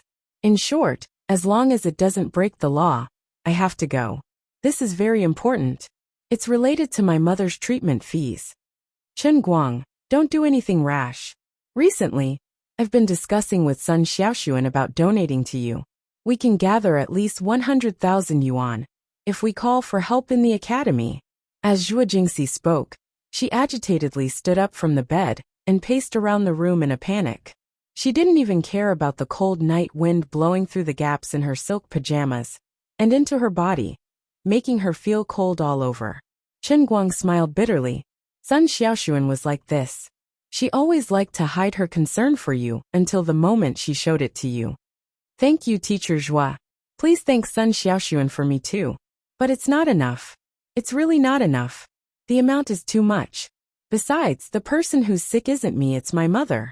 The people in the class will be easy to talk to, but the people in the other classes in the academy won't be so willing. Don't force others too much. It won't be good for you and Sun Xiaoxuan. In the end, Chen Guang decided to refuse their kindness. They already had a debt of several million yuan. For the sake of a few tens of thousands of yuan that they might be able to scrape together, Sun Xiaoxuan and teacher Zhuo would have to owe everyone in the academy a favor. This was too difficult. After hanging up Zhuo Jingxi's call, Wenwen's call came not long after. The two of them looked at the phone in silence for a while. Chen Guang was the first to lose his cool. He forced himself to sound relaxed. What's wrong? Our campus bell is calling me so late at night. Do you miss me? Wenwen, who was on the other end of the phone, spat. I didn't miss you. Your mother is going to have surgery in a few days, right? How are the preparations going? Chen Guang's heart skipped a beat. He rarely told her about his mother. Could it be that she knew something? It's all right. I'll prepare to receive the donor tomorrow. With Professor Lu as the surgeon, there shouldn't be any problems. Chen Guang thought for a bit and lied to Wenwen. Wenwen was speechless. Why aren't you talking? Chen Guang asked again. Wenwen took a deep breath and said, although I don't know where you are now and what you're planning to do, I don't know. But since you can think of a way to solve it yourself, I can rest assured. In short, take care of yourself. I'm still waiting for you to come back and play with me. Of course. Just wait for me to use Ghost to carry the entire game. If you are willing to choose support to protect me, it would be good for me to turn the tables with a big Naga holy sword in my hand. Chen Guang laughed. After chatting with Chen Guang for a while, Wenwen hung up the phone. No one knew if she was talking to second Uncle Wen or talking to herself. This guy has always been like this. You would rather take the risk yourself than owe me more. Is our friendship that important to you? I know you're a good driver, but that's racing. Why don't I send a few people to protect him? If he dies there. Second Uncle Wen's voice suddenly rang out. Shut up. He won't die. Wenwen's voice sounded a little shaky. Protect. How? He's going to race. What will protect him? I can only trust him. Although I don't know what happened to him, I know that he's getting stronger at a speed that I can't understand. Second uncle, I actually don't understand him that well. But that's not important. It's enough that he understands me. Chen Guang finally waited for Lu Fei. The two of them didn't exchange too much pleasantries and directly prepared to set off. Lu Fei seemed to want to say something but stopped. She seemed to want to stop Chen Guang from going to Xiangjiang to participate in the competition. Wang Qing's accident also had a great impact on her. But when she saw Chen Guang's bright eyes that seemed to be able to penetrate the void, she knew that nothing she said would be of any use. A pair of iron wings slowly rose in the cold night sky, taking the two of them straight to Xiangjiang, thousands of kilometers away. Lu Fei looked at Chen Guang, who was lying beside her and sleeping like a child. A trace of rare tenderness flashed through her eyes. The sleeping racing god seemed to be much cuter than the awake one. Unconsciously, she slowly reached out her hand and wanted to touch Chen Guang's face. But halfway through, she withdrew her hand like a frightened rabbit, because Chen Guang turned over. That night, many people in Wujing City were destined to be sleepless. Wang Qing, who was lying on the hospital bed, was so excited that he tossed and turned. Zhong Bai and Tang Ying, who were driving overnight to the southeast province thousands of kilometers away. Zhuo Jingxi, who was standing by the window and looking at the direction of Xiangjiang, didn't know whether it was warm or cold. Over and over again, Sun Xiaoshuan edited the words in his heart, but in the end, he deleted all of them. Chen Guoli, who was squatting by the window of the corridor outside the ward and smoking one cigarette after another, and Wen, who was sitting cross-legged on the roof of the dormitory with her eyes closed and a white aura flowing around her, made second Uncle Wen tremble with fear. As early as halfway through the flight, Chen Guang woke up, and then he began to do some strange things that Lu Fei couldn't understand. For example, he first very seriously checked his mobile phone. Maybe it was not a mobile phone anymore. As early as when the plane took off, the flight attendants asked everyone to turn off their mobile phones.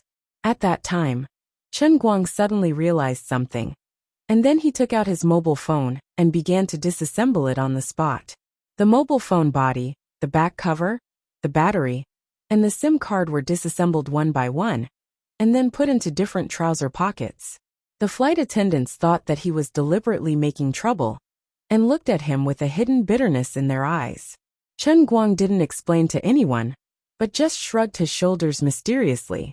In addition to this, after he woke up, he inexplicably asked the flight attendants in the first-class cabin to send him several business magazines. Reading books was fine. After reading for a while, this guy would pick up his cup, take a big gulp of water, and then put the cup down tastelessly, with a look of great regret on his face. Lu Fei felt a headache. How can you feel like you're enlightened by drinking a mouthful of water? At this time, in Chen Guang's mind he was thinking, I'm going to become a millionaire, and I'm about to step on the broad road of life. How to spend money, how to make money, such a high-level skill. I must master it as soon as possible. After thinking about it, the most reliable way was to ask for help from the heavenly Holy Grail. That was why he purposely read business magazines, intending to forcibly rely on business methods. In the end, halfway through, when he felt that he was almost done, and was about to summon the world in the cup by luck, he suddenly remembered that it was the world of punishment this time. Seeing that Ling Tian couldn't bear such a high-level cultivation system of business ability, he then put the cup down disinterestedly.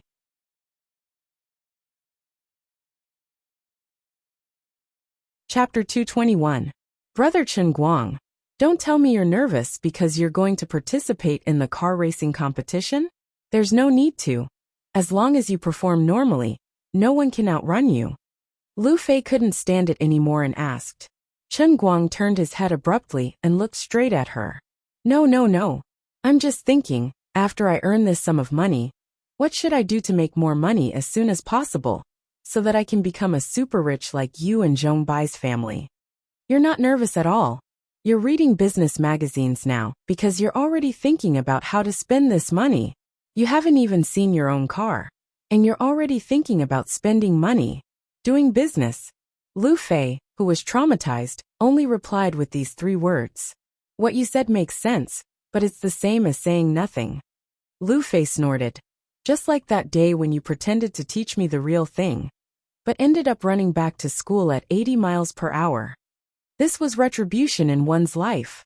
Chen Guang was in a pain in the ass, getting caught in his own trap. I'm sorry. I'll give you special training later, okay? Chen Guang decisively betrayed his oath.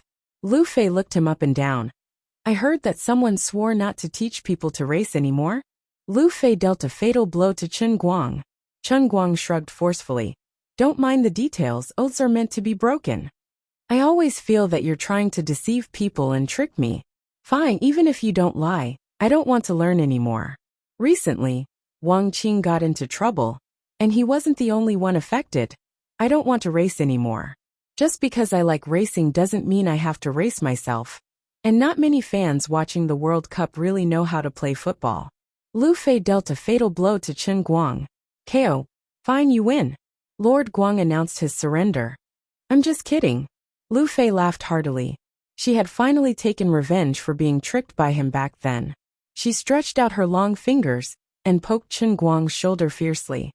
You're too anxious. Doing business isn't something that can be easily done. I'm not very proficient in it myself.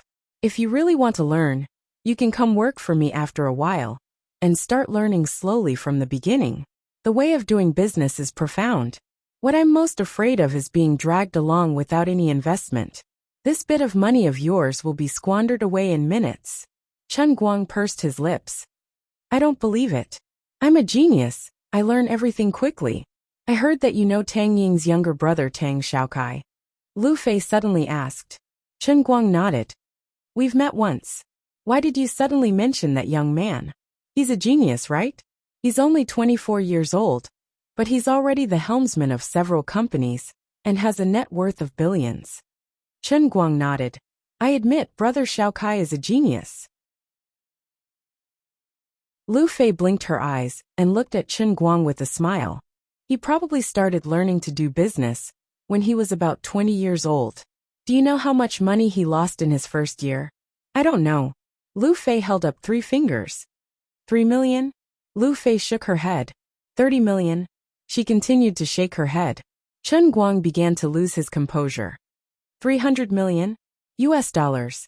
F***CK. Lu Fei covered his mouth. Manners. Manners. This is the noble first-class cabin. Don't let our international friends look down on you. When Chen Guang was about to suffocate to death, the female pirate let go of his hand and looked at him angrily. Do you think it's easy to learn how to do business?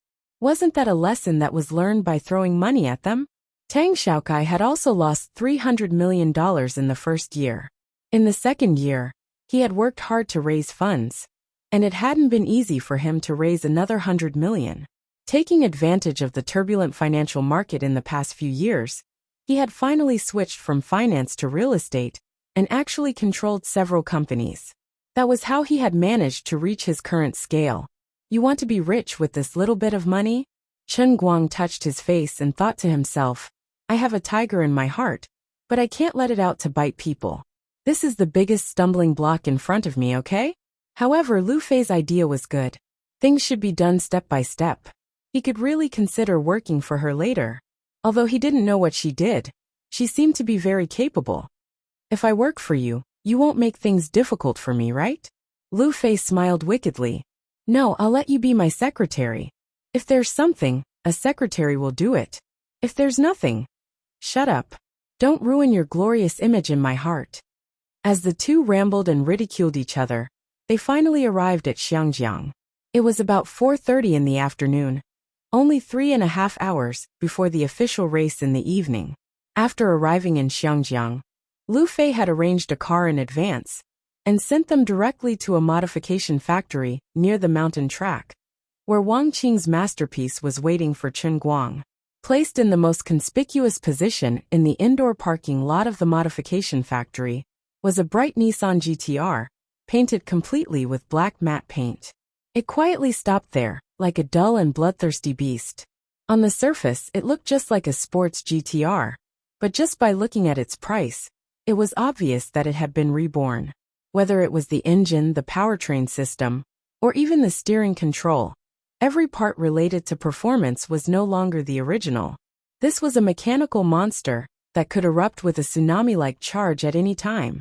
It was just wearing the skin of a little sheep Nissan GTR, but its bones were already filled with the smell of blood belonging to engine oil.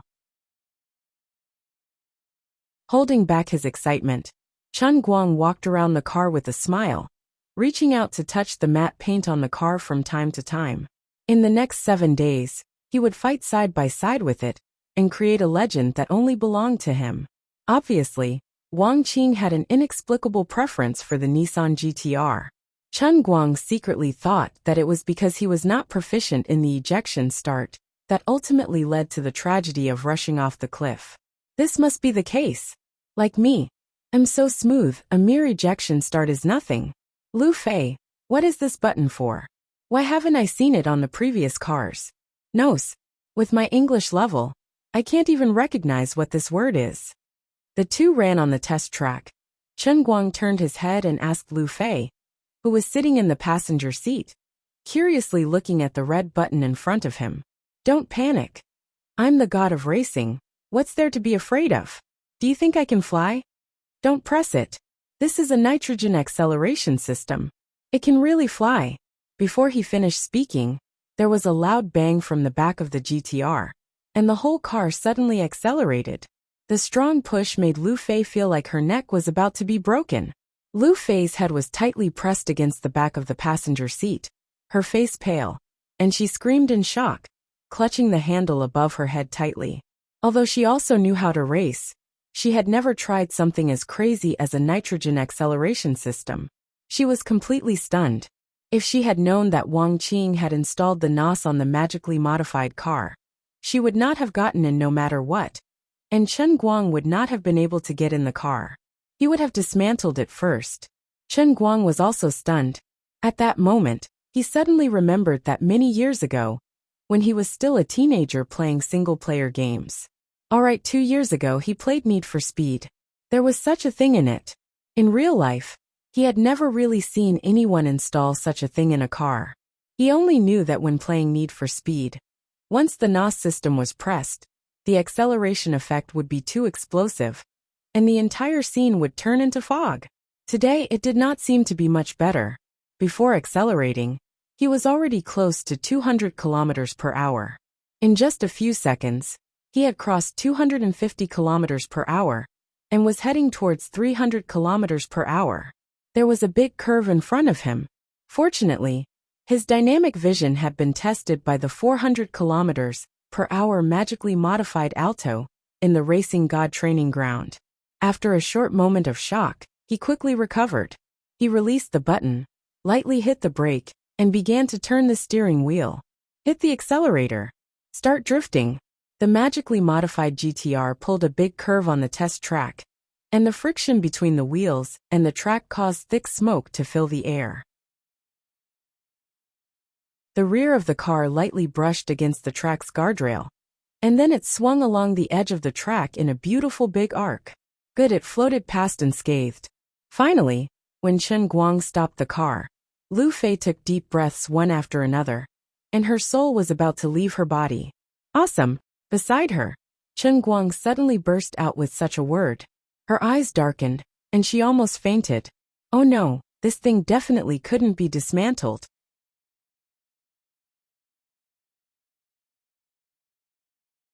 Chapter 222. I say, let's dismantle that thing, shall we? The female pirate Lu Fei, who was dressed in a sexy leather suit, forcibly squeezed out the appearance of a delicate little sister. She desperately shook Chen Guang's hand, acting coquettishly. Chen Guang turned his head to look at her. He was almost moved by this big sister's soft tone, but he finally shook his head. No, I won't dismantle it. I'm aiming for 7 consecutive victories. This thing is the last resort. If I dismantle it, others will have it. If someone else uses this trick to win, who can I reason with? Lu Fei blushed. But you're not very familiar with the NOS system. You also don't understand the half-mountain racetrack. Although I have complete confidence in you like Wang Qing, I didn't think about the NOS system before. You didn't even recognize this thing just now. Chen Guang smiled, thinking that he was handsome, showing his white teeth. Don't forget, the old man is the god of racing. As long as it's something in the car, even if I haven't used it before, as long as I touch it once, it's not a problem. Don't worry. Also, you can't be in the car during the race. No. Why? Lu Fei didn't agree. Although she had secretly decided not to race, to be able to sit next to Chen Guang and watch, this kind of thing made her blood boil. How could she miss the opportunity? Besides, she was fooled so badly by this guy last time. Until now, she hadn't really seen him race in the car. Chen Guang shook his head firmly. Because I have something outside that I need you to help me deal with. My good sister, help me this time. I don't want to show my face. I want to win so many cars from others. We're poor and ugly. We have no identity and no status. What if those evil villains have their eyes on us? So after the race, I'll let you choose the car. You're my spokesperson. This doesn't conflict with whether I get in the car or not. Lu Fei insisted. Chen Guang shook his head again. There's a second reason. I want to be the god of racing. I want to run the fastest. I have to lose weight. You're too heavy. Burn more oil. It's a waste of energy. Lu Fei, this day next year will be the anniversary of your death. I'll burn an Audi for you. Alright, I'll stop joking. Let me be serious. Ever since I've learned how to drive, I've always been alone in the car. If there's someone beside me, it'll affect my performance. Is this reason enough? Lu Fei was silent. Although she knew that he was talking nonsense, she couldn't do anything about it. Alright. If anything happens to you, I'll help you take care of your family. Friends like me are hopeless. Aren't you afraid of that? Don't be so pessimistic. I'm still young. I won't joke around with my life. Chen Guang suddenly appeared very mature and prudent. Then here's the question. Why are your hands on my butt? As Lu Fei spoke, she pinched Chen Guang's waist and picked up a small piece of flesh. Chen Guang grimaced in pain, but his hand that was rubbing Lu Fei's but refused to let go. Old man is still a virgin at this age. If I'm unlucky today, at least I can remember the feel of your hand when I go down. F*CKU. Lu Fei slapped Chen Guang's hand away. Her face was red, but strangely, she didn't seem very angry. Truth be told, she knew that despite Chen Guang's relaxed expression, he had never participated in a competition in the past. Furthermore, he had a reason to win, so it wasn't unreasonable for him to lose his composure under the immense pressure. After a simple dinner, at 7 o'clock, with Chen Guang's matte GTR leading the way, followed by 3 Chevrolet off-road vehicles, they set off. The mountain racetrack had been famous for a long time. It was a mixed bag of good people and bad people. Lu Fei was worried that a strong dragon couldn't suppress a local snake. To be on the safe side, she simply used her connections in Xiangjiang to pull a local big shot, who had a very high position in Xiangjiang, to go to the race. She also brought 3 cars of bodyguards in black suits to help hold the line in case of accidents. After arriving at the place, Chen Guang didn't plan to get out of the car. As he said, he didn't want people to notice his appearance from beginning to end. Even at this time, he was wearing a V special agent mask that he found at the last minute. Lu Fei was a little nervous sitting in the co-driver's seat. It wasn't that she hadn't seen a big scene, but as a person who liked racing, she finally came to the holy land of the underground racing world. Beside her was the strongest racer in history, who was about to amaze the world.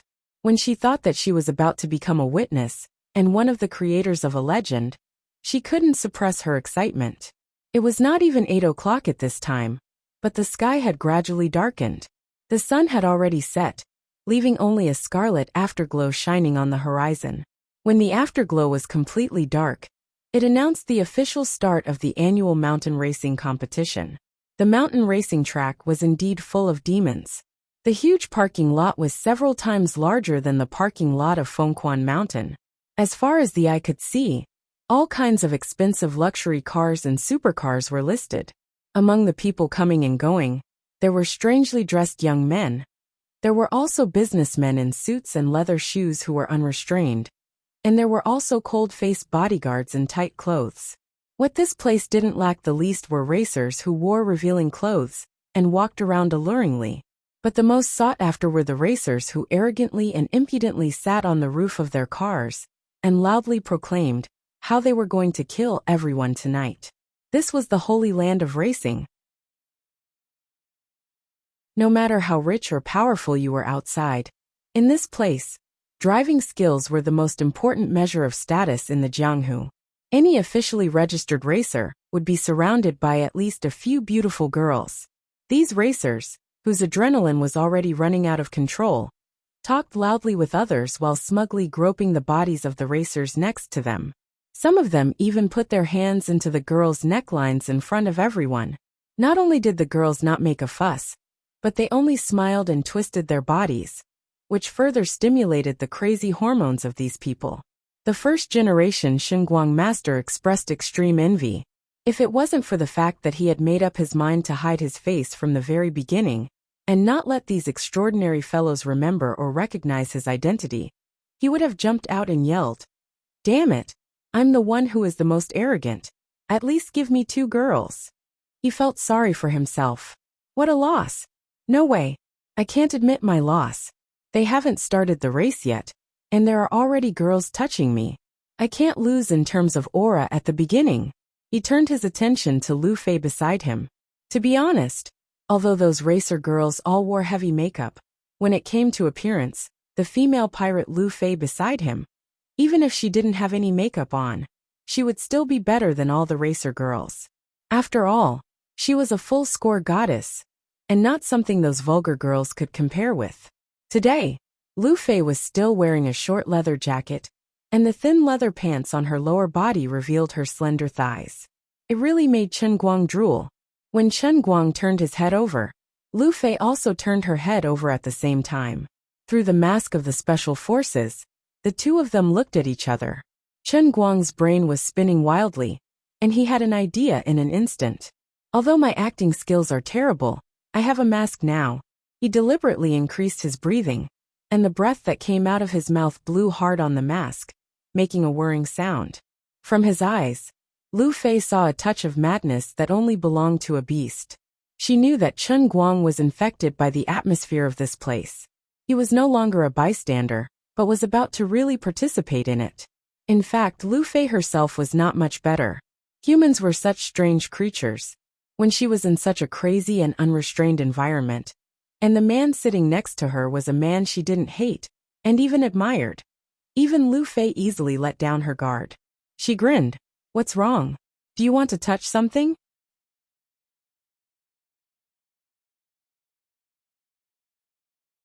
Chapter 223.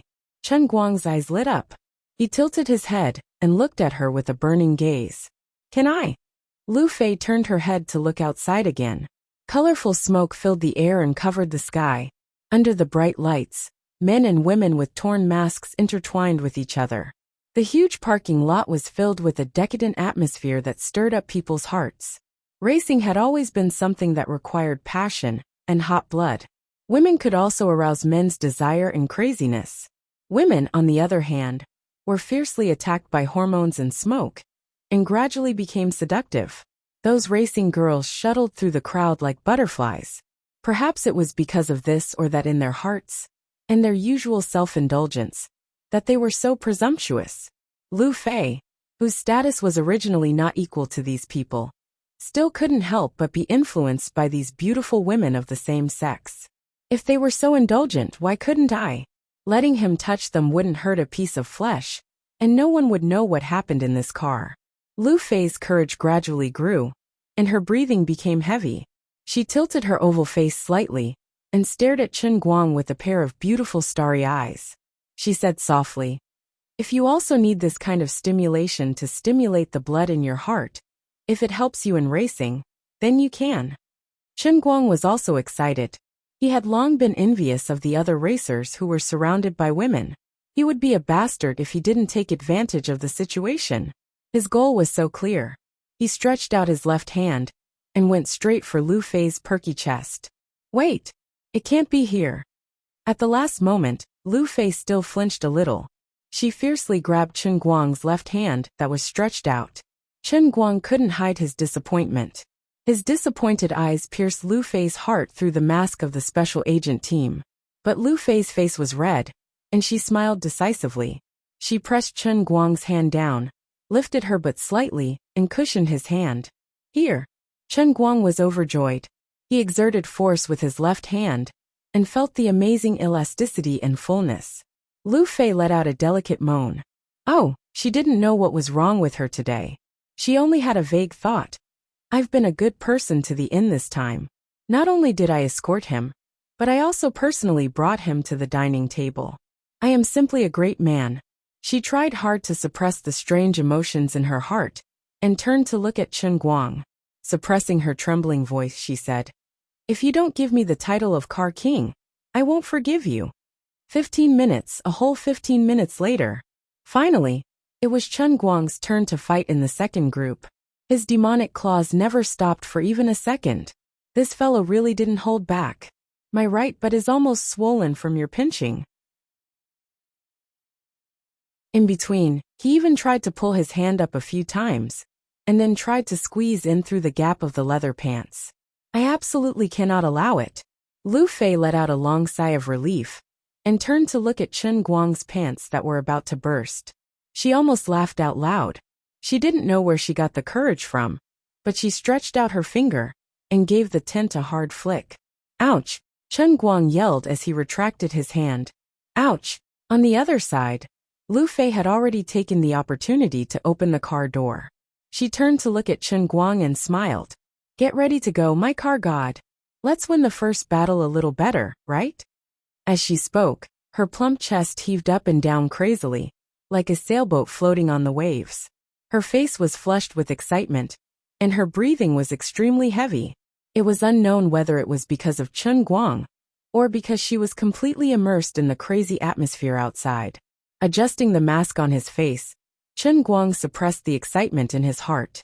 Although some parts of his body were still swollen, he chuckled and replied, Of course. I won't lose. Come on, Lu Fei said as she got out of the car. She just got out of the car and closed the door. Chen Guang, who was inside, added, By the way, why is the steering wheel of all the cars in Xiangjiang on the right? I have to use my left hand to control the gear lever. I'm a little not used to it. Huh, you're not used to the right steering wheel? Aren't you the car god? Huh. Lu Fei was dumbfounded. At this time, Chen Guang had already started the car and was ready to enter the queue of cars. The number he drew was number 3, which happened to be in the second row of the queue. Lu Fei stood in the same place in a daze. Her mind was completely blank. Crazy. Why didn't I think of this before? Is it because his car god's brilliance is too dazzling that I didn't notice it at all? Speaking of which, you're too insensitive. You only thought of this problem at this time. Your car god title is a little exaggerated. I thought you were already used to it. But you didn't try it at all. There was basically no adaptation process.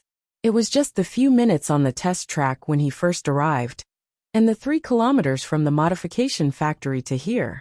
In addition, he was completely unfamiliar with the mountain track. It was his first time, and he had only roughly looked at the map before. For ordinary mainlanders, it was quite strange and awkward to use the right steering wheel, driving on the left, and shifting with the left hand. There was no adaptation process at all. An avalanche of 2 unfavorable openings. Gigi Smita. Lu Fei suddenly felt that her head was a little black, and her legs were weak. She almost couldn't stand steadily. She even forgot about the charm brought about by Chen Guang's random pinching just now. No matter how she thought about it, she felt that it was F***ket up. This couldn't be the last time that guy pinched a woman's, but in his life, right? Oh my god. If I had known earlier, I would have let him reach in and touch. I can even give you breasts. Lu Fei began to panic. Actually, Lu Fei thought too highly of Chen Guang's insensitivity. Of course, Chen Guang had discovered this problem long ago. But what could he do? He couldn't not turn the steering wheel just because it was on the right? He was already here. And everyone's car was the same. There was no time to change the steering wheel from the right to the left. This was a big project. So he bit the bullet and did it. After all, the old man's left hand was very nimble just now. He should be a reliable partner, right? Just now, Chen Guang had been madly touching her, but with his left hand for a while, and suddenly thought of this matter. So he said it casually. Sister Lu Fei, what's the name of this brother car god? Lu Fei returned to the Chevrolet off-road in a daze. Slightly further away, a guy with dyed blonde hair and an afro suddenly came over and said. Lu Fei turned to look at this guy and rolled her eyes. Jia, let me ask you a question. How long does it take to change the steering wheel from the right to the left? Jia jumped back. Don't talk to me about this. If you really want to change, don't compete. Withdraw from the competition first. This Jia was Wang Qing's friend, who helped him get a car in Xiangjiang. He could be regarded as a local expert in changing cars in Xiangjiang. People called him Golden Wrench Jia.